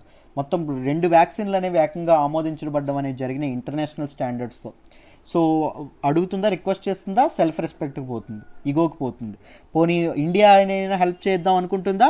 హెల్ప్ చేద్దాం అనుకోదు. ఎందుకంటే హిస్టారికల్ రిలేషన్స్ వీక్గా ఉండడం కానీ, రీసెంట్గా మన కాశ్మీర్ ఇష్యూలో పాకిస్తాన్ యొక్క స్టాన్స్ కానీ, ఎప్పటి నుంచో అదే స్టాన్స్ ఇప్పుడు ఇంకాస్త సివియర్ చేయడం అనేది జరిగింది. ఈ రీజన్స్ వల్ల ఇండియా అనేది ఇది చేయట్లేదు. సో దీని విధంగా ఆలోచించాలి. This is what we call vaccine diplomacy. అర్థమైందా? అంటే ఫారిన్ పాలసీని వ్యాక్సిన్స్ అనేవి ఎప్పుడైతే ఇది చేస్తాయో, రీరైట్ చేస్తాయో, ఇలాంటి థింగ్స్ ఎప్పుడైతే రీరైట్ చేస్తాయో, విపత్తులు ముఖ్యంగా మీకు డిజాస్టర్స్ ఎప్పుడైతే రీరైట్ చేస్తాయో, అప్పుడు ఆ అప్పర్ హ్యాండ్ ఉన్నటువంటి కంట్రీ ఏం చేస్తుంది? Lower countries, week countries, under developed countries ఏవైతే ఉంటాయో వాటికి హెల్ప్ చేసి వాటి తాలూకా పొలిటికల్ హెల్ప్ ఏదైతే ఉంటుందో అవి తీసుకుంటాయి, పొలిటికల్ కోఆపరేషన్ ఏదైతే ఉంటుందో అవి తిరిగి తీసుకుంటాయి. This is what we call vaccine diplomacy. అర్థమైందా? ఇంటర్నేషనల్ PSIR స్టూడెంట్స్కి వీళ్ళందరికీ బాగా ఉపయోగపడుతుంది. ఈవెన్ మీరు జిఎస్ పేపర్లో కూడా వ్యాక్సిన్ డిప్లొమసీ గురించి క్వశ్చన్స్ ఎక్స్పెక్ట్ చేయొచ్చు. సో జాగ్రత్తగా వీటిని మీరు జాగ్రత్తగా నోట్ చేసుకోండి. ఇందాకే చెప్పాను కదా, వ్యాక్సిన్ ఫెడరలిజం, వ్యాక్సిన్ డిప్లొమసీ ఇలాంటివి ఏవైతే ఉంటాయో వీటిని జాగ్రత్తగా మీరు నోట్ మేకింగ్ చేసుకోవాలి. రైట్, ఇప్పుడు న్యూస్లో ఇంకేమి ఇచ్చారో చూద్దామో, జాగ్రత్తగా వినండి. ప్రైమ్ మినిస్టర్ గారు చెప్పినటువంటి వన్ ఆఫ్ ద ఇంపార్టెంట్ ఇది ఇవ్వడం అనేది జరిగింది. India is deeply honoured to be a long trusted partner in meeting the health care needs of global community. ప్రపంచ దేశాలకి అవసరమైనటువంటి ఆరోగ్యపరమైనటువంటి అవసరాలు ఏవైతే ఉన్నాయో, ప్రపంచ దేశాల యొక్క ఆరోగ్య అవసరాలు ఏవైతే ఉంటాయో వాటిని తీర్చడంలో భాగం అవుతున్నందుకు ఇండియాకి చాలా గర్వకారణంగా ఉంది, భారతదేశం చాలా గర్విస్తోంది అని చెప్పి ప్రైమ్ మినిస్టర్ నరేంద్ర మోడీ చెప్పడం అనేది జరిగింది. The release of the shipments is a part of governments neighbourhood first initiative. అంటే పొరుగు దేశాలే ముందుండాలి అనేటటువంటి ఇదేదైతే ఉంటుందో, నినాదం ఏదైతే ఉంటుందో ఆ నినాదంలో భాగంగా ఈ తాలూకా వ్యాక్సిన్ డిప్లొమసీ ఏదైతే ఉంటుందో, ఈ షిప్మెంట్స్ పంపించడం, వ్యాక్సిన్స్ ఫ్రీగా పంపించడం ఏదైతే ఉంటుందో అది వన్ ఆఫ్ ద పార్ట్ అని చెప్పి వీళ్ళు చెప్పడం అనేది జరుగుతుంది. అర్థమైందా? ఇండియా ఈజ్ మన ఇంపార్టెంట్ థింగ్ ఏంటంటే India will be the first country to supply vaccines to south Asian countries ఏవైతే ఉన్నాయో one of the first country అంటండి. అర్థమైందా? అహెడ్ ఆఫ్ చైనా కూడా ఇప్పటి వరకు వాళ్ళకి వ్యాక్సిన్ సప్లై చేస్తానని ప్రామిస్ చేసింది కానీ సప్లై చేయలేదు. వరల్డ్ హెల్త్ ఆర్గనైజేషన్ మీ అందరికీ తెలుసు, ఏవైతే వల్నరబుల్ కంట్రీస్ ఏవైతే ఉంటాయో, week countries, under developed countries ఏవైతే ఉంటాయో WHO వాళ్ళకి వ్యాక్సిన్ సప్లై చేస్తుంది. కానీ WHO కంటే ముందు మనం హెల్ప్ చేస్తూ ఉన్నాము. దాంతోపాటు గావీస్ వ్యాక్సిన్ అలయన్స్ ప్రోగ్రామ్ ఏదైతే ఉంటుందో, దీని గురించి ఫ్యాక్ట్స్ ఏవైతే ఉంటాయో అవి మీరు నాకు కింద కామెంట్ బాక్స్లో తెలియజేయాలి. ఎంతవరకు కరెక్ట్గా చెప్తారో చూద్దాం. దీని గురించి నోట్ మేకింగ్ చేసుకోండి. గావీస్ వ్యాక్సిన్ ఎలియన్స్ ప్రోగ్రామ్ గురించి. సో చూడండి, ఈ ఎలియన్స్ ప్రోగ్రామ్ ఏదైతే ఉంటుందో దీని తాలూకు ఎయిమ్ ఏంటి అంటే ఏవైతే వల్నరబుల్ కంట్రీస్ ఏవైతే ఉంటాయో వాళ్ళకి వ్యాక్సిన్ యాక్సెసిబిలిటీ అనేది పెంచడం. అర్థమైందా? సో ఈ ప్రోగ్రాము దాంతోపాటు వరల్డ్ హెల్త్ ఆర్గనైజేషన్ దాంతోపాటు చైనా కంటే ముందే ఇండియా అనేది సౌత్ ఏషియన్ కంట్రీస్ ఏవైతే ఉంటాయో వాటికి హెల్ప్ చేయడం జరుగుతుంది, వ్యాక్సిన్ యొక్క షిప్మెంట్స్ అనేవి పంపిస్తుంది అని చెప్పడం అనేది జరిగింది. South Asian region preferring 2 Indian vaccines. ఈ 2 ఇండియన్ వ్యాక్సిన్స్ మనకేంటి, కోవిషీల్డ్ అండ్ కోవాక్సిన్. ఈ రెండింటిని ఇది చేయాలని చూస్తున్నాయి. ఎందుకు అంటే మీకు ఫైజర్ కానీ మోడర్నా కానీ మీరు చూసుకుంటే వాటి తాలూకా కాస్ట్ ఎక్కువ. అర్థమైందా? ఎంఆర్ఎన్ఏ వ్యాక్సిన్స్ తాలూకా కాస్ట్ ఎక్కువ, దాంతోపాటు స్టోరేజ్ కూడా చాలా చాలా కష్టం. ఎందుకు స్టోరేజ్ కష్టం? అవి ఎగ్జిస్ట్ అవ్వాలంటే టెంపరేచర్ -60°C నుంచి -70°C మధ్యలో ఉండాలి. సో ఆ type of storage infrastructure, cold chain infrastructure అనేది ఉంటుందా? చిన్న కంట్రీస్ దగ్గర ఉండడం కష్టం. ఇన్ఫ్రాస్ట్రక్చర్ అనేది ఉండదు కాబట్టి ఈ కోవిషీల్డ్ కోవాక్సిన్ అనుకోండి, సరిగ్గా మామూలుగా మన తాలూకా రిఫ్రిజిరేటర్ టెంపరేచర్ ఏదైతే ఉంటుందో జస్ట్ రిఫ్రిజిరేటర్లో పెట్టి వాటిని మెయింటైన్ చేయొచ్చు. జస్ట్ 5 to 6 degrees మధ్యలో దాన్ని మెయింటైన్ చేస్తే సరిపోతుంది. సో వీటిని ప్రిఫర్ చేయడం అనేది జరుగుతుంది. ఈజీ ట్రాన్స్పోర్ట్ కూడా ఈజీగా ఉంటుంది, దగ్గరగా ఉంటాయి కాబట్టి. ఇండియా నుంచి సౌత్ ఏషియన్ కంట్రీస్కి దగ్గర కదా, సో అందుకోసం అని చెప్పి ఈజీగా ఇది అవ్వడం అనేది జరుగుతుంది. భూటాన్ మొత్తం 1.5 lakh కోవిషీల్డ్ వ్యాక్సిన్స్ ఏవైతే ఉంటాయో వెడ్నెస్డే మార్నింగ్ అవి అందుకుంటాయి అని చెప్పడం అనేది జరిగింది. అర్థమైందా? గవర్నమెంట్ ఇంకొక 1 million doses అనేవి భూటాన్కి పంపించబోతున్నారు అని చెప్పడం అనేది జరిగింది. ఈవెన్ మాల్దీవ్స్ కూడా 1 lakh doses అనేది త్వరలోనే అందుకుంటుంది. బంగ్లాదేశ్ కూడా 20 lakh doses అనేది అందుకుంటుంది. ఇప్పుడే నేను పిక్ చూపించి ఎక్స్ప్లెయిన్ చేశాను కదా, ఆ డేటా అనేది చెప్పడం అనేది జరిగిందమ్మా. అర్థమైందా? సో మళ్ళీ చెప్తున్నాను, వ్యాక్సిన్ డిప్లొమసీలో భాగంగా చదువుకోవాలి. దాంతోపాటు దీనికి ఇంకొక పేరు ఏమిచ్చారు అంటే డిప్లొమాటిక్ ఇమ్యూనిటీ అని కూడా ఇచ్చారు. డిప్లొమాటిక్ ఇమ్యూనిటీ లేదా డిప్లొమాటిక్ ఇమ్యూనైజేషన్ గుర్తుపెట్టుకోండి. సో దీని ప్రకారంగా ఈ టెర్మినాలజీ ఏదైతే ఉంటుందో this terminology is very important. Diplomatic immunity లేదా డిప్లొమాటిక్ ఇమ్యూనైజేషన్ ఏదైతే అలాంటి ఆ టెర్మినాలజీ వస్తే ఏది రాయాలి అని చెప్పి మీరు బిత్తరపోకూడదు. సో ముందుగానే నోట్స్ ఏదైతే ఉంటుందో అది తయారు చేసుకోండి మెయిన్స్కి. రైట్? మీ అందరికీ కంప్లీట్గా ఇది అర్థమైందని అనుకుంటున్నాను. ఇండియాస్ యాక్ట్ ఈస్ట్ పాలసీ గురించి ఎక్స్ప్లెయిన్ చేయడం జరిగింది, నైబర్హుడ్ ఫస్ట్ పాలసీ గురించి ఎక్స్ప్లెయిన్ చేశాము, దాంతోపాటు వ్యాక్సిన్ డిప్లొమసీ గురించి ఎక్స్ప్లెయిన్ చేశాము, ఎందుకు వివిధ కంట్రీస్కి పంపిస్తుంది, ఎందుకు మిగిలిన వాటికి పంపించట్లేదు, వీటిని కూడా మనం తెలుసుకున్నాం. Right? I hope you understand this article in detail అమ్మా. ఒకవేళ మీరు నోట్ మేకింగ్కి ఏమైనా ఇబ్బంది అవుతుంటే మీరు చక్కగా నేను డీటెయిల్డ్గా వివిధ ఆన్లైన్ సోర్సెస్ నుంచి కానీ లేకపోతే నేను పర్సనల్గా తయారు చేసినటువంటి నోట్స్ కానీ నా హ్యాండ్ రిటన్ నోట్స్ అన్నీ కలిపి ఎవ్రీడే ఒక హ్యాండ్ రిటన్ PDF ఇస్తానండి. Everyday, each and everyday. ఒక్క సండే మనకు హాలిడే ఉంటుంది, మీ అందరికీ తెలుసు. నేను సండే హిందూ అనాలిసిస్ కూడా చెయ్యను. రైట్? ఒక్క సండే తప్ప ఎవ్రీడే మీకు ఇవ్వడం అనేది జరుగుతుంది. సో మీరు కరెంట్ అఫైర్స్ కోర్స్లో జాయిన్ అవ్వాలంటే మీరు కాల్ చేయాల్సినటువంటి నెంబర్ ఏంటి అంటే చూడండి, 9985828232. ఈ నెంబర్కి ఫోన్ చేసి మీరు చక్కగా జాయిన్ అవ్వచ్చు. ఇన్ డెప్త్ మీకు ప్రతి విషయం చెప్పడం అనేది జరుగుతుంది. అర్థమైందా? రైట్. సో ఇప్పుడు మనం నెక్స్ట్ ఆర్టికల్ ఏదైతే ఉంటుందో దాన్ని డిస్కస్ చేద్దాం, జాగ్రత్తగా వినండి. మనం మాట్లాడుకోబోయే నెక్స్ట్ ఆర్టికల్ వచ్చేసి military specialist to get S-400 training in Moscow. Very very important article regarding GS paper 2 అండి. జాగ్రత్తగా వింటే క్లియర్గా ఎక్స్ప్లెయిన్ చేస్తాను. ఈ ఆర్టికల్ని మీకు ఈజీగా అర్థమైపోతుంది, జాగ్రత్తగా వినండి. మీ అందరికీ తెలుసు 2018లో ఇండియా అనేది రష్యాతో ఏ డీల్ చేసుకుంది? S-400 డీల్ ఏదైతే ఉంటుందో S-400 సంబంధించినటువంటి మిసైల్కి సంబంధించినటువంటి డీల్ ఏదైతే long range air defence system సంబంధించినటువంటి డీల్ ఏదైతే ఉంటుందో అది చేసుకోవడం అనేది జరిగింది. ఈ డీల్ మొత్తం 39,400 క్రోర్స్ విలువైనటువంటి డీల్ అండి. మొత్తం $5.43 billion విలువైనటువంటి డీల్. సో ఇప్పుడు ఏం జరుగుతుంది అంటే ఇండియా అనేది బై ద ఇయర్ ఎండ్ ఈ రెండు కల్లా S-400 మిసైల్స్ ఏవైతే ఉంటాయో, ఏవైతే డీల్ చేసుకున్నటువంటి మిసైల్స్ ఏవైతే ఉన్నాయో అవి వాటి తాలూకా డెలివరీ అనేది అవ్వబోతుంది. ఎవరికి? ఇండియాకి. ఎవరు ఇవ్వబోతున్నారు? మన తాలూకా రష్యా ఏదైతే ఉంటుందో రష్యా ఇవ్వబోతుంది. రైట్. సో ఇవ్వబోతుంది కాబట్టి మన మిలిటరీ స్పెషలిస్టులు ఎవరైతే ఉన్నారో వీళ్ళందరూ ఎక్కడికి వెళ్తున్నారంటే రష్యాకి వెళ్తున్నారు, మాస్కోకి వెళ్తున్నారు. ఎందుకు వెళ్తూ ఉన్నారు అంటే మిలిటరీ స్పెషలిస్ట్కి అక్కడ S-400 ఏదైతే ఉంటుందో దాని గురించి ట్రైనింగ్ అనేది అవ్వబోతుంది. వీటి తాలూకా వాడకం, దీని తాలూకా రేంజింగ్, లేకపోతే టార్గెట్ని ఎలా ఇది చేయాలి, టార్గెట్ ఎలా ఫోకస్ చేయాలి, ఇవన్నీ ఉంటాయి కదా వాళ్ళకి, మిలిటరీ వాళ్ళకి సంబంధించినటువంటిది. ఆ ట్రైనింగ్ అనేది ఎక్కడ అవ్వబోతుంది? మన వాళ్ళకి మాస్కోలో అవ్వబోతుంది. సో అందుకోసం అని చెప్పి మన వాళ్ళు వెళ్ళబోతున్నారు అని చెప్పడం అనేది జరిగింది. సో ఈ విషయాన్ని ఎవరు చెప్పారు అంటే రష్యానే తన స్టేట్మెంట్లో చెప్పడం అనేది జరిగింది. దాంతోపాటు రష్యా ఏం చెప్పింది అంటే Russia, India military technical cooperation ఏదైతే ఉంటుందో దీనిలో one of the flagship deal ఏంటి అంటే, ఈ కోఆపరేషన్లో one of the premium and important and flagship deal ఏంటి అంటే ఈ S-400 సప్లైస్ యొక్క డీల్ అని చెప్పి రష్యా అనేది చెప్పడం అనేది జరిగింది.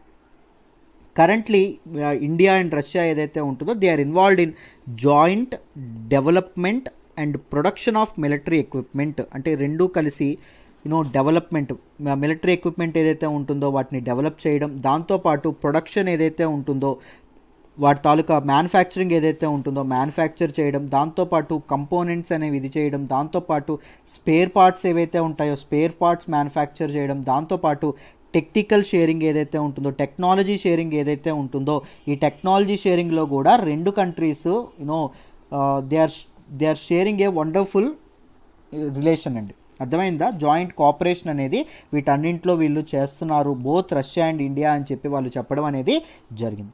What are the other deals? ఇది కాకుండా ఇంకా అదర్ డీల్స్ ఏమున్నాయి అంటే, along with this S-400 deal ఇండియాకి రష్యాకి ఏమున్నాయి అంటే successfully both the countries were moving towards the implementation of AK-200 rifle contract.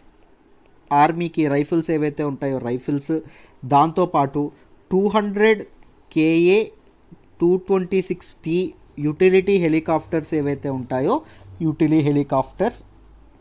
Helicopters deal. దాంతోపాటు ఈ రెండూ కలిపి చేసుకున్నటువంటి అగ్రిమెంట్ ఏంటి అంటే spare parts joint production agreement. దీనిలో భాగంగా పేరులోనే ఉంది కదా, ఏం చేస్తారు? రెండు కంట్రీస్ కలిపి స్పేర్ పార్ట్స్ అనేవి జాయింట్గా కలిసి ప్రొడ్యూస్ చేయడం అనేది జరుగుతుంది.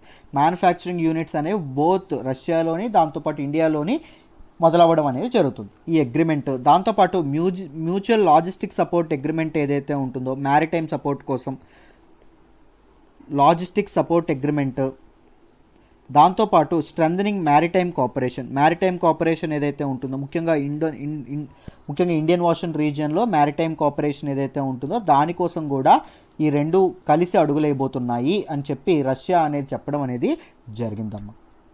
అర్థమైందా? These were the important deals. Now let us look at some facts about S-400 deal ఏదైతే ఉంటుందో దీని గురించి చేద్దాం. ఎప్పుడండి S-400 డీల్ ఎప్పుడైంది అంటే అక్టోబర్ 2018 ఏదైతే ఉందో అక్టోబర్ 2018లో అవ్వడం అనేది జరిగింది. దీని తాలూకా వాల్యూ ఎంత? ఇండియా అనేది $5.43 బిలియన్ డీల్ అనేది రష్యాతో సైన్ చేసుకోవడం అనేది జరిగింది ఫర్ 5 S-400 ట్రింఫ్ రెజిమెంట్స్. కేవలం 5 అండి. దీని విలువ ఎంత? 40,000 కోట్లు. చూడండి డిఫెన్స్ మార్కెట్ ఎంత ఎక్కువ ఉంటుందో. అర్థమైందా? సో మన కంట్రీ కూడా డిఫెన్స్ ఎక్స్పోర్టర్గా మారింది అనుకోండి, మనకి ఎంత ప్రాఫిట్ ఓరియంటెడ్ ఇది వస్తుందో చూడండి. బికాజ్ ప్రతి కంట్రీ ఇప్పుడు ఏం చేస్తున్నాయి? డామినెన్స్ కోసం ప్రయత్నిస్తున్నాయి. ప్రతి కంట్రీ ఆ డామినెన్స్లో భాగంగా ఈ ఆర్మ్స్ ఏవైతే ఉంటాయో వాటిని ప్రొక్యూర్ చేసుకుంటున్నాయి. పాలిటిక్స్లో ఎప్పుడైతే ఈ కాన్ఫ్లిక్ట్స్ అనేవి ఎప్పుడైతే పెరుగుతున్నాయో ప్రతి కంట్రీ ఈ ఆర్మ్స్ ఏవైతే ఉంటాయో వాటిని మొబిలైజ్ చేసుకుంటూ ఉన్నాయి, మీరు జాగ్రత్తగా గమనిస్తే. So this is the right time మనం ఆక్యుపై చేయడానికి. But due to the lack of technology ఏదైతే ఉంటుందో, రీసెర్చ్ అండ్ R&Dలో మనకి ఇంపార్టెంట్ ఇన్వెస్ట్మెంట్స్ ఏవైతే జరగట్లేదో దానివల్ల మనం వెనకడుగు వేసాం. కానీ లేకపోతే ఇంకా దీనిగా చెప్పాలంటే రీసెంట్గా ఏం చేశారు? ఆఫ్సెట్ పాలసీ ఏదైతే ఉంటుందో డిఫెన్స్ ఆఫ్సెట్ పాలసీ ఏదైతే ఉంటుందో దాన్ని కూడా తీసేశారు. What is this offset policy? మనం ఇప్పుడు ఒక కంట్రీ దగ్గర నుంచి, ఇప్పుడు కంట్రీ ఏ ఉంది, మన ఇండియా ఉంది. ఇండియా అనేది కంట్రీ ఏ నుంచి తీసుకోవాలనుకోండి, ఏదైనా ఆర్మ్స్ కొనుక్కోవాలనుకోండి, మన ఇండియా అనేది చాలా ఎక్కువ చెల్లించాల్సి ఉంటుంది. సో ఎక్కువ చెల్లిస్తే ఎవరికి లాభం? ఈ కంట్రీ ఏకి లాభం కదా. సో మన కంట్రీ ఏకే లాభం కుదురుస్తున్నందుకు కంట్రీ ఏ అనేది ఏం చేయాలి, ఇండియాతో కొన్ని ఆఫ్సెట్ అంటే ఎక్స్ట్రా ప్రొవిజన్స్ అనేవి ఇవ్వాలమ్మా. ఈ ఎక్స్ట్రా ప్రొవిజన్స్ అనేవి కంట్రీ ఏ అనేది ఇండియాకి కల్పించాలి, భారతదేశానికి కల్పించాలి. ఏంటా ఎక్స్ట్రా ప్రొవిజన్స్? ఇప్పుడు సపోజ్ ఈ డీల్ 40,000 కోట్లు అనుకోండి. దీనిలో 30%, ఈ డీల్ అమౌంట్లో 30% అండి. అంటే ఎంత? 12,000 కోట్లు ఇండియాలో ఈ కంట్రీ ఏదైతే ఉందో అది ఇన్వెస్ట్మెంట్ చేయాలి. దాంతోపాటు టెక్నాలజీ షేరింగ్ అనేది చేయాలి. స్పేర్ పార్ట్స్ సంబంధించినటువంటి మ్యానుఫ్యాక్చరింగ్ యూనిట్స్ మన కంట్రీలో పెట్టాలి. అప్పుడు మన కంట్రీలో ఏం పెరుగుతుంది? ఎంప్లాయ్మెంట్ పెరుగుతుంది, టెక్నాలజీ వస్తుంది. ఫర్ ఎవర్ మనం ఇంపోర్టర్గా మిగిలిపోకుండా ఏదో ఒక స్థాయికి ఒక ఎక్స్పోర్టర్గా ఎదుగుతాం. అర్థమైందా? మనమే తయారు చేసుకుంటాం, మ్యానుఫ్యాక్చరింగ్ యూనిట్స్ పెరుగుతాయి. అందుకోసమే ఆఫ్సెట్ పాలసీ క్రియేట్ చేశారు. బట్ ఇప్పుడు ఆఫ్సెట్ పాలసీ ఉందా? తీసివేయడం అనేది జరిగింది. మీరు జాగ్రత్తగా గమనిస్తే మొన్నే న్యూస్లో 2020 లాస్ట్ ఇయర్లోనే మనం మాట్లాడుకున్నాం, రైట్? సో ఇది చేయడం అనేది జరిగింది. కానీ ఇక్కడ ప్రాబ్లం ఏంటి అంటే అమెరికా, యుఎస్ అనేది ప్రాబ్లం అండి. ఎందుకు యుఎస్ అనేది ప్రాబ్లం? యుఎస్ అనేది ఏం చేసింది అంటే క్యాట్సా యాక్ట్ ఏదైతే ఉంటుందో క్యాట్సా యాక్ట్ అనేది ఒకసారి 2017లో పాస్ చేసింది, 2017లో. What is this CAATSA act అంటే countering America's adversaries through sanctions act. అర్థమైందా? క్యాట్సా యాక్ట్ అంటే అమెరికా శత్రువులు ఏవైతే ఉంటాయో వాటిని కౌంటర్ చేయడం. దేంతో? విత్ శాంక్షన్స్, ఆంక్షలు విధించి. అమెరికా యొక్క శత్రువులు ఎవరున్నారు? మీరు జాగ్రత్తగా గమనిస్తే ఇరాన్, మీ అందరికీ తెలుసు, ఇరాన్తో ఇప్పుడు అమెరికాకి చాలా దీనిగా ఉంది. నార్త్ కొరియా అండ్ రష్యా ఏదైతే ఉంటుందో రష్యా. శాంక్షన్స్ విధిస్తూ వీటిని కౌంటర్ చేయడం. ఎలాంటి కౌంటర్స్? ఇప్పుడు ఈ కంట్రీస్తో ఎవరైనా డీల్స్ చేసుకున్నారనుకోండి, డిఫెన్స్ డీల్స్ చేసుకున్నారనుకోండి, అమెరికాకి శత్రువులు అయినటువంటి కంట్రీస్ మీద ఎవరైనా డిఫెన్స్ డీల్స్ చేసుకున్నారనుకోండి, ఏం జరుగుతుంది? అమెరికా అనేది ఇది పడ్డం అనేది జరుగుతుంది. అమెరికా అనేది ఆ కంట్రీ మీద ఇవి చేయడం, శాంక్షన్స్ విధించడం అనేది జరుగుతుంది, ఆంక్షలు విధించడం అనేది జరుగుతుంది. మన తాలూకా టర్కీ మొన్న ఎగ్జాంపుల్, టర్కీ కూడా సేమ్ మనం ఇంపోర్ట్ చేసుకున్నటువంటి S-400 రష్యాతో డీల్ చేసుకోవడం అనేది జరిగింది. America and Russia both are NATO members, మీ అందరికీ తెలిసి ఉంటుంది. నార్త్ అట్లాంటిక్ ట్రీటీ ఆర్గనైజేషన్లో ఉన్నటువంటి ఎలైస్ కలిసి ఉంటాయి అక్కడ. బట్ స్టిల్ అమెరికా అనేది ఏం చేసింది? టర్కీ మీద శాంక్షన్స్ విధించడం అనేది జరిగింది. లాస్ట్ మంత్ మనం మాట్లాడుకున్నాం, మీరు జాగ్రత్తగా గమనిస్తే. ఇప్పుడు ఇండియా ఏదైతే ఉంటుందో ఇండియా కూడా S-400 డీల్ అనేది క్లోజ్ చేస్తుంది. సో అమెరికా అనేది ఇండియా మీద త్రూ దిస్ క్యాట్సా యాక్ట్ ఏదైతే ఉంటుందో ఇది ఉపయోగించి ఆంక్షలు విధిస్తుందో లేదో చూడాలి. మొన్నే చాలా ట్రంప్ గవర్నమెంట్ కానీ లేకపోతే మొన్న strategic framework for 2018 to 2020 framework ఏదైతే ఉంటుందో దానిలో తమ తాలూకా శత్రువుగా చైనాని, తమ తాలూకా చాలా పెద్ద ఫ్రెండ్గా ఇండియాని వాళ్ళు చెప్పడం అనేది జరిగింది అమెరికన్ అడ్మినిస్ట్రేషన్. సో ఇంత పెద్ద ఫ్రెండ్ అయినటువంటి ఇండియా మీద కూడా శాంక్షన్స్, ఆంక్షలు విధిస్తారో లేదో చూడాలి. ఇండియా మీద వాళ్ళ తాలూకా పాలసీ ఎలా ఉంటుందో చూడాలి. అర్థమైందా? సో ఈ క్యాట్సా యాక్ట్ కూడా మీకు అర్థమైందనే అనుకుంటున్నాను. క్యాట్సా యాక్ట్ తాలూకు ఎప్పుడు తీసుకొచ్చారు? 2017లో తీసుకొచ్చారు. దీని లక్ష్యం ఏంటి? అమెరికా యొక్క శత్రు దేశాలు ఏవైతే ఉన్నాయో వాటితో ట్రేడ్ రిలేషన్స్ పెట్టుకున్నటువంటి కంట్రీస్ ఏవైతే ఉన్నాయో వాటి మీద కూడా శాంక్షన్స్ అనేవి విధించడం. మొన్నే ఈ విషయం గురించి మొన్న మీరు జాగ్రత్తగా గమనిస్తే అమెరికాకి మనకి 2+2 డైలాగ్ అనేది అవ్వడం అనేది జరిగింది. ఏంటి 2+2 డైలాగ్ అంటే అమెరికాకి చెందినటువంటి ఫారిన్ మినిస్టర్ అండ్ అమెరికాకు చెందినటువంటి డిఫెన్స్ మినిస్టర్, దాంతోపాటు ఇండియా యొక్క ఫారెన్ మినిస్టర్, ఇండియా యొక్క డిఫెన్స్ మినిస్టర్, వీళ్ళిద్దరు 2+2 వీళ్ళందరూ కలిసి ఏం చేస్తారు? మీటింగ్ పెట్టుకుంటారు. అందుకే దాన్ని 2+2 డైలాగ్ అంటాం. సో 2+2 డైలాగ్లో S-400 గురించి చర్చిస్తాము, శాంక్షన్స్ అనేవి పడకుండా చూస్తాము అని చెప్పి ఇండియా అనేది ఆ టైంలో అంది. బట్ దాని గురించి తర్వాత ఎటువంటి స్టేట్మెంట్ రాలేదు. చూడాలి మనకి అమెరికా ఏదైతే ఉంటుందో అది ఈ విషయంలో ఎలా రియాక్ట్ అవుతుందో. అర్థమైందా? This is all about this article అండి. ఈ ఆర్టికల్ మీకు డీటెయిల్డ్గా అర్థం చేసే ప్రయత్నం చేశాననే అనుకుంటున్నాను. Let's move to the next article అమ్మ. మనం మాట్లాడుకోబోయే నెక్స్ట్ ఆర్టికల్ వచ్చేసి expression of views not bias. Very very important article regarding governance మాట్లాడుకుంటాం. GS పేపర్ 2లో మనం మాట్లాడుకుంటాం. జాగ్రత్తగా వినండి, క్లియర్గా ఎక్స్ప్లెయిన్ చేస్తాను. మన తాలూకా chief justice of India, supreme court chief justice of India ఎవరైతే ఉన్నారో శరద్ బాబ్డే గారు, ఈయన ఏం చెప్పారు అంటే expression of views not bias అని చెప్పడం అనేది జరిగింది. ఈయన ఏం చెప్పారు అంటే there was a peculiar lack of comprehension on the constitution of committee. ఒక కమిటీ ఏదైతే ఉంటుందో మనకు తెలుసు, డిఫరెంట్ ఇష్యూస్ మీద డిస్కస్ చేయడానికి డిఫరెంట్ కమిటీస్ని వేస్తూ ఉంటారు. కమిటీ వేయడానికి గల కారణాన్ని సరిగ్గా అర్థం చేసుకోకపోవడం అనేది దురదృష్టకరం. అర్థమైందా? సో చాలామంది వాటిని అర్థం చేసుకోలేకపోతున్నారు. అసలు కమిటీ ఎందుకు వేస్తారు అని చెప్పి, ఎందుకు కమిటీ ఎందుకు వేయాలి, ఏ ప్రాతిపదికన వేస్తారు, ఎందుకు వాళ్ళని ఎంచుకుంటారని చెప్పి అర్థం చేసుకోలేకపోతున్నారు అని చెప్పి, కాంప్రహెండ్ చేయలేకపోతున్నారు అని చెప్పి చెప్పడం అనేది జరిగింది. అర్థమైందా? సో బ్యాక్గ్రౌండ్ ఏమైందంటే చెప్తాను చూడండి. మామూలుగా రీసెంట్గా మీ అందరికీ తెలుసు, ఫార్మర్స్ ఎవరైతే ఉంటారో ఫార్మర్స్కి దాంతోపాటు మన తాలూకా గవర్నమెంట్ ఏదైతే ఉంటుందో గవర్నమెంట్కి మధ్య ఒక రిఫ్ట్, ఒక ఫ్రిక్షన్ అనేది జరుగుతూ ఉందండి. అంతేనా? గవర్నమెంట్కి దానికి మధ్య ఒక ఇది జరగడం అనేది జరుగుతుంది over farm bills, controversial farm bills ఏవైతే ఉన్నాయో వాటిపైన.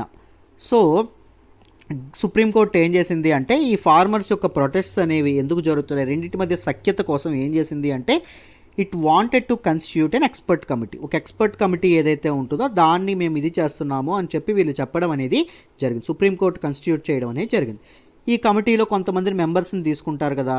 ఈ మెంబర్స్ ఎవరైతే ఉన్నారో వాళ్ళు కొంతమంది ఇంతకు మునుపు ఈ ఫామ్ బిల్స్ ఏవైతే ఉన్నాయో ఈ ఫామ్ బిల్స్కి సపోర్ట్గా ట్వీట్స్ పెట్టడం అనేది జరిగింది. అర్థమైందా? సపోర్ట్గా సోషల్ మీడియాలో మాట్లాడడం కానీ ఇవన్నీ జరగడం అనేది జరిగింది.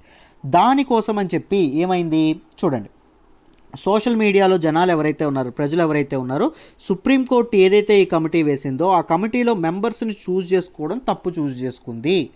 ఆల్రెడీ ఫామ్ బిల్స్కి సపోర్ట్గా ఉండే వాళ్ళు కమిటీలో ఉన్నారు అనుకోండి, వాళ్ళు ఎవరికి సపోర్ట్ చేస్తారు? గవర్నమెంట్ డెసిషన్కి సపోర్ట్ చేస్తారు. రైతులకు సపోర్ట్ చేస్తారా? రైతులకు సపోర్ట్ చేయరు అని చెప్పి సోషల్ మీడియాలో అందరూ ఇది చేయడం అనేది జరిగింది. There was a huge criticism on social media that these members had supported the farm laws. ఈ మెంబర్స్ అనేవాళ్ళు ఫార్ములాస్ సపోర్ట్ చేస్తారు అని చెప్పి చెప్పడం అనేది, అందరూ క్రిటిసైజ్ చేయడం అనేది జరుగుతుందమ్మ.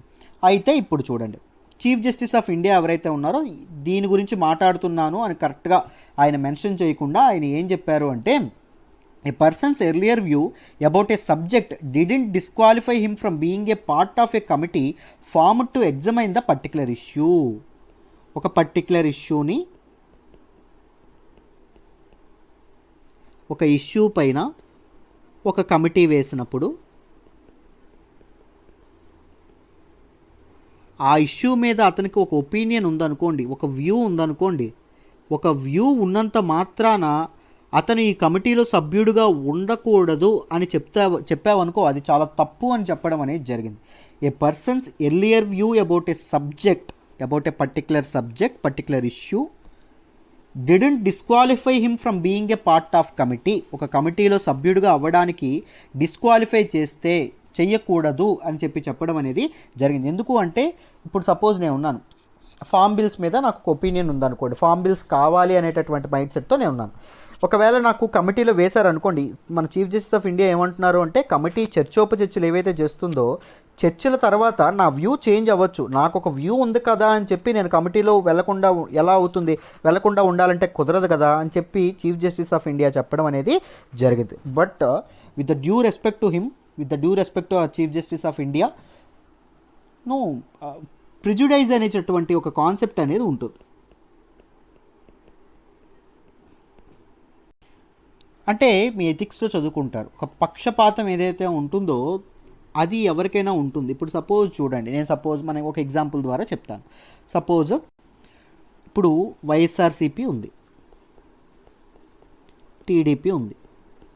సపోజ్ నేను వైఎస్ఆర్సీపీ ఫ్యాన్ అనుకోండి అమ్మా, టీడీపీ వాళ్ళు ఏమైనా నాకు ఇప్పుడు చూడండి, టీడీపీ వాళ్ళు నా ఫ్రెండ్ ఏమో టీడీపీ ఫ్యాన్. సో నా ఫ్రెండ్ వచ్చి వైఎస్ఆర్సీపీ గురించి ఏమైనా బ్యాడ్గా చెప్పాడు అనుకోండి, మీ వైఎస్ఆర్సీపీ ఎలా పరిపాలించట్లేదు చక్కగా, సో గవర్నమెంట్ ఫెయిల్ అవుతుంది అన్న సపోజ్ నాతో చెప్పారనుకోండి. బట్ సిన్స్ నేను వైఎస్ఆర్సీపీ ఫ్యాన్ అయినందుకు నాకు ప్రిజుడైజ్ మైండ్ సెట్ ఉండిపోతుంది, వైఎస్ఆర్సీపీ ఏం చేసినా మంచి చేస్తుంది అనేటటువంటి మైండ్ సెట్ నా మైండ్లో ఉండిపోతుంది. సో టీడీపీ వాళ్ళు నాకు ఆధారాలు చూపించినా ఇలా జరుగుతుందిరా బాబు చూడరా అని చెప్పినా నేను నమ్మను. ఎవరు చెప్పింది? టీడీపీ వాళ్ళు చెప్పింది నమ్మను. అదేవిధంగా వైఎస్ఆర్సీపీ వాడు మీ వాళ్ళు ఇలా ప్రవర్తిస్తున్నారు అని చెప్పి నేను చెప్పాను అనుకోండి టీడీపీ వాడికి, నిజంగా టీడీపీ వాళ్ళు అది చేసినా టీడీపీ వాళ్ళు నమ్మడానికి ఇష్టపెట్టుకోరు. Because they have that prejudice mind set. అర్థమైందా? వాళ్ళు ముందుగానే ఫిక్స్ అయిపోతారు, ఏది నిజమని చెప్పి ముందుగానే ఫిక్స్ అయిపోతారు, ఆర్గ్యుమెంట్స్ వినడానికి అసలు ఇష్టపెట్టుకోరు. అర్థమైందా? సో ఈ కాన్సెప్ట్ అనేది ఒకటి మనిషి తాలూకా మైండ్లో ప్రివైల్ అవుతుంది. మనిషి అనేవాడు ప్రిజుడైజ్కి ఒక బానిసలా ఉంటాడు ఎప్పుడు. మీరు చాలా మందిలో మనం ఇది గమనిస్తూ ఉంటాం. ఏం జరిగినా వాళ్ళు పట్టిందే పట్టు అంటూ ఉంటారు. అర్థమైందా? ఎంత చెప్పినా. సో ఈ ప్రిజుడైజ్ మైండ్ సెట్ ఏదైతే ఉంటుందో దాన్ని క్యాటర్ చేయలేదు అని చెప్పి కొంతమంది ఎక్స్పర్ట్స్ అంటూ ఉండడం అనేది జరిగింది. అర్థమైందా? So these are the facts that should remember regarding this article అండి. సో మనకి చెప్పిన ఒక కమిటీని కన్స్టిట్యూట్ చేయడానికి ఏదైతే కాంప్రహెన్షన్ అని చెప్పారో దాని గురించి ఎక్స్ప్లెయిన్ చేయడానికి నేను చెప్పాను. మీకు డీటెయిల్డ్గా అర్థమైందని అనుకుంటున్నాను. Let's move to the next article అమ్మ. మనం మాట్లాడుకోబోయే నెక్స్ట్ ఆర్టికల్ వచ్చేసి native 5G model must to aid education, agriculture, health care అని చెప్పి మన తాలూకా union minister for communications, electronics and information technology and law and justice ఎవరైతే ఉంటారో ఆయన రవిశంకర్ ప్రసాద్ గారు ఆయన చెప్పడం అనేది జరిగింది. Very very important article. We talk this in innovation GS paper 3లో దీన్ని మనం మాట్లాడుకోవడం అనేది జరుగుతుంది. జాగ్రత్తగా వినండి, క్లియర్గా దీన్ని ఎక్స్ప్లెయిన్ చేస్తాను ఆర్టికల్ని.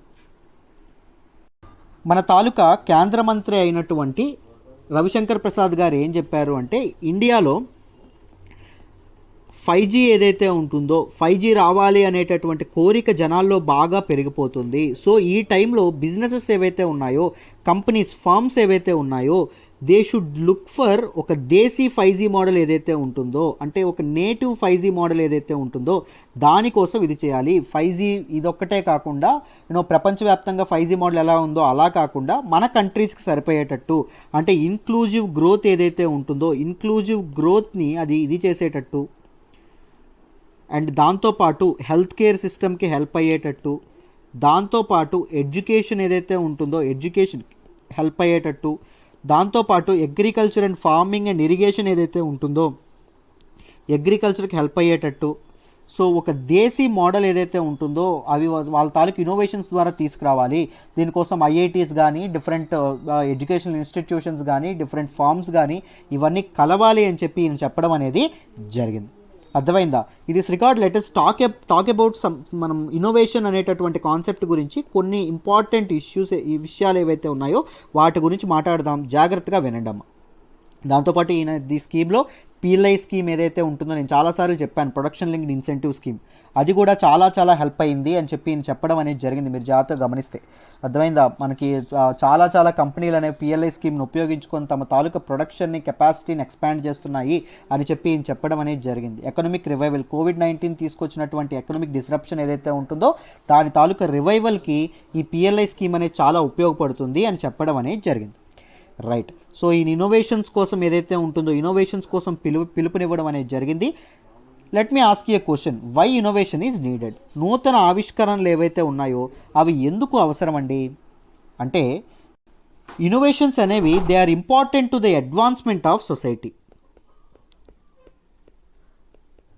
ఒక సమాజం అనేది అభివృద్ధి పదంలో నడాలంటే, అడ్వాన్స్మెంట్ సొసైటీ అనేది అడ్వాన్స్గా ఉండాలంటే సో ఇన్నోవేషన్స్ అనేవి అవసరం.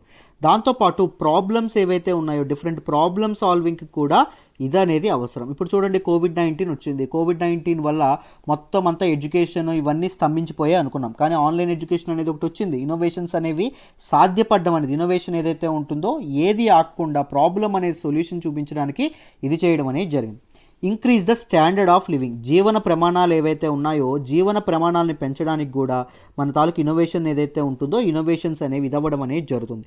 And provide opportunities to people. చూడండి, మీరు జాగ్రత్తగా గమనిస్తే ఇన్నోవేషన్ ద్వారా డిజిటల్ పేమెంట్స్ ఏవైతే వచ్చినాయో, డిజిటల్ పేమెంట్స్ ఎప్పుడైతే పెరిగాయో జనాలు ఖర్చు పెట్టడం అనేది మొదలుపెట్టారు.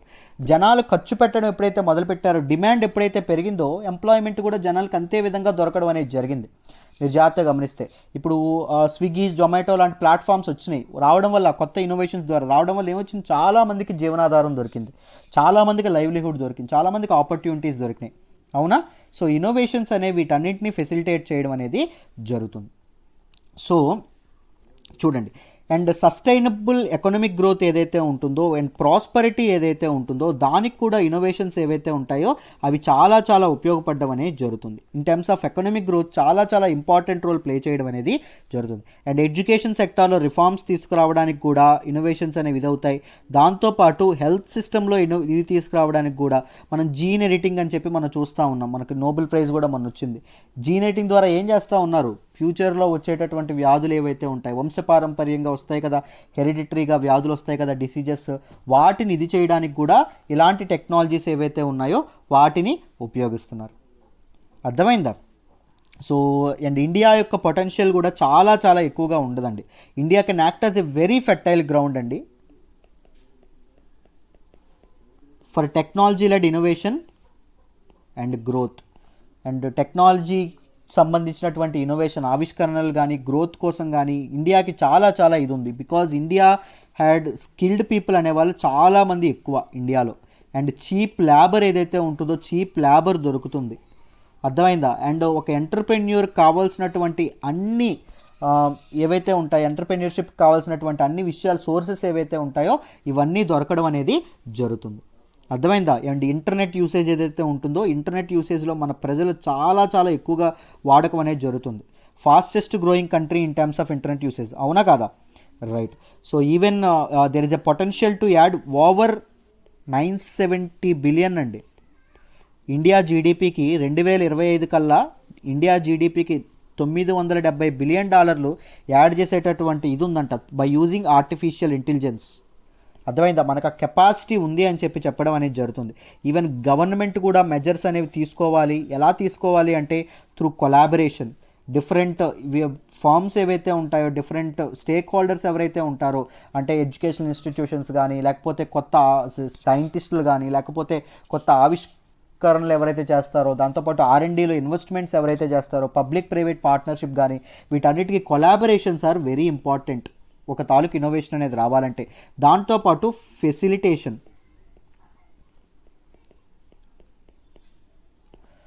వాళ్ళకి సరిపడినటువంటి ఒక ఎన్విరాన్మెంట్ అనేది క్రియేట్ చేయాలి. ఇన్నోవేషన్కి సంబంధించినటువంటి ఎన్విరాన్మెంట్ అనేది క్రియేట్ చేయాలి. బై స్కీమ్స్ చాలా ఉన్నాయండి, మీరు జాగ్రత్తగా గమనిస్తే. Inspire scheme, Atal innovation mission, star scheme,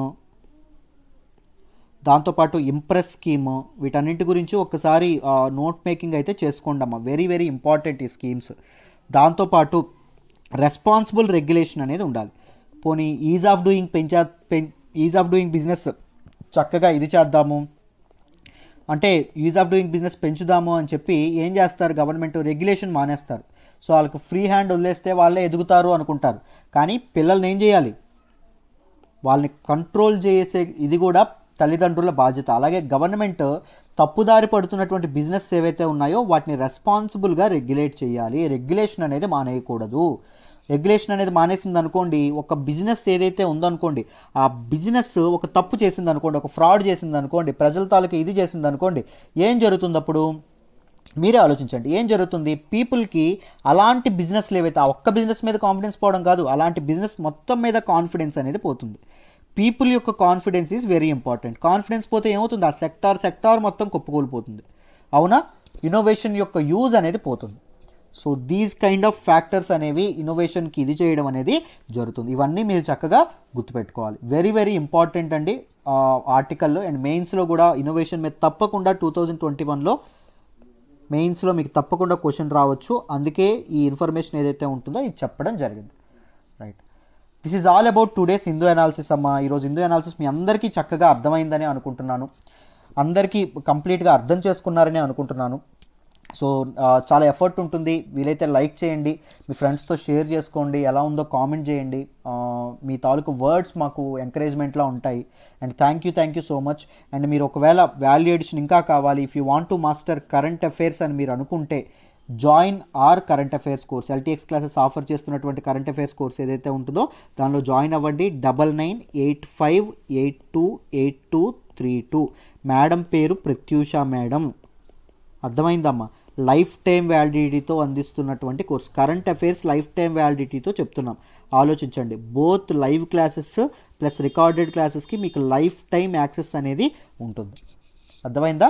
ఈ నెంబర్కి మీరు చక్కగా కాల్ చేసి మేడంతో మాట్లాడి కోర్స్ డీటెయిల్స్ తెలుసుకొని మీరు జాయిన్ అవ్వచ్చు. ఫీజు ఎంత సార్ అంటే ఇక్కడే చెప్పేస్తున్నాను. ఫీజు ఎంత అంటే 10,000 అండి. 10,000 కూడా మీరు ఒకేసారి కట్టక్కర్లేదు. నెలకి 2,000 చొప్పున, నెలకి 2,000 చొప్పున 5 నెలల్లో కట్టుకోవచ్చు. Life time validity. Right, UPSC లెవెల్లో ఎంత డీప్గా చెప్తున్నానో అలాగే చెప్పడం జరుగుతుంది. Right, so this is all about today's Hindu analysis అమ్మ. మళ్ళీ రేపు కలుద్దాం. బాయ్ అమ్మ.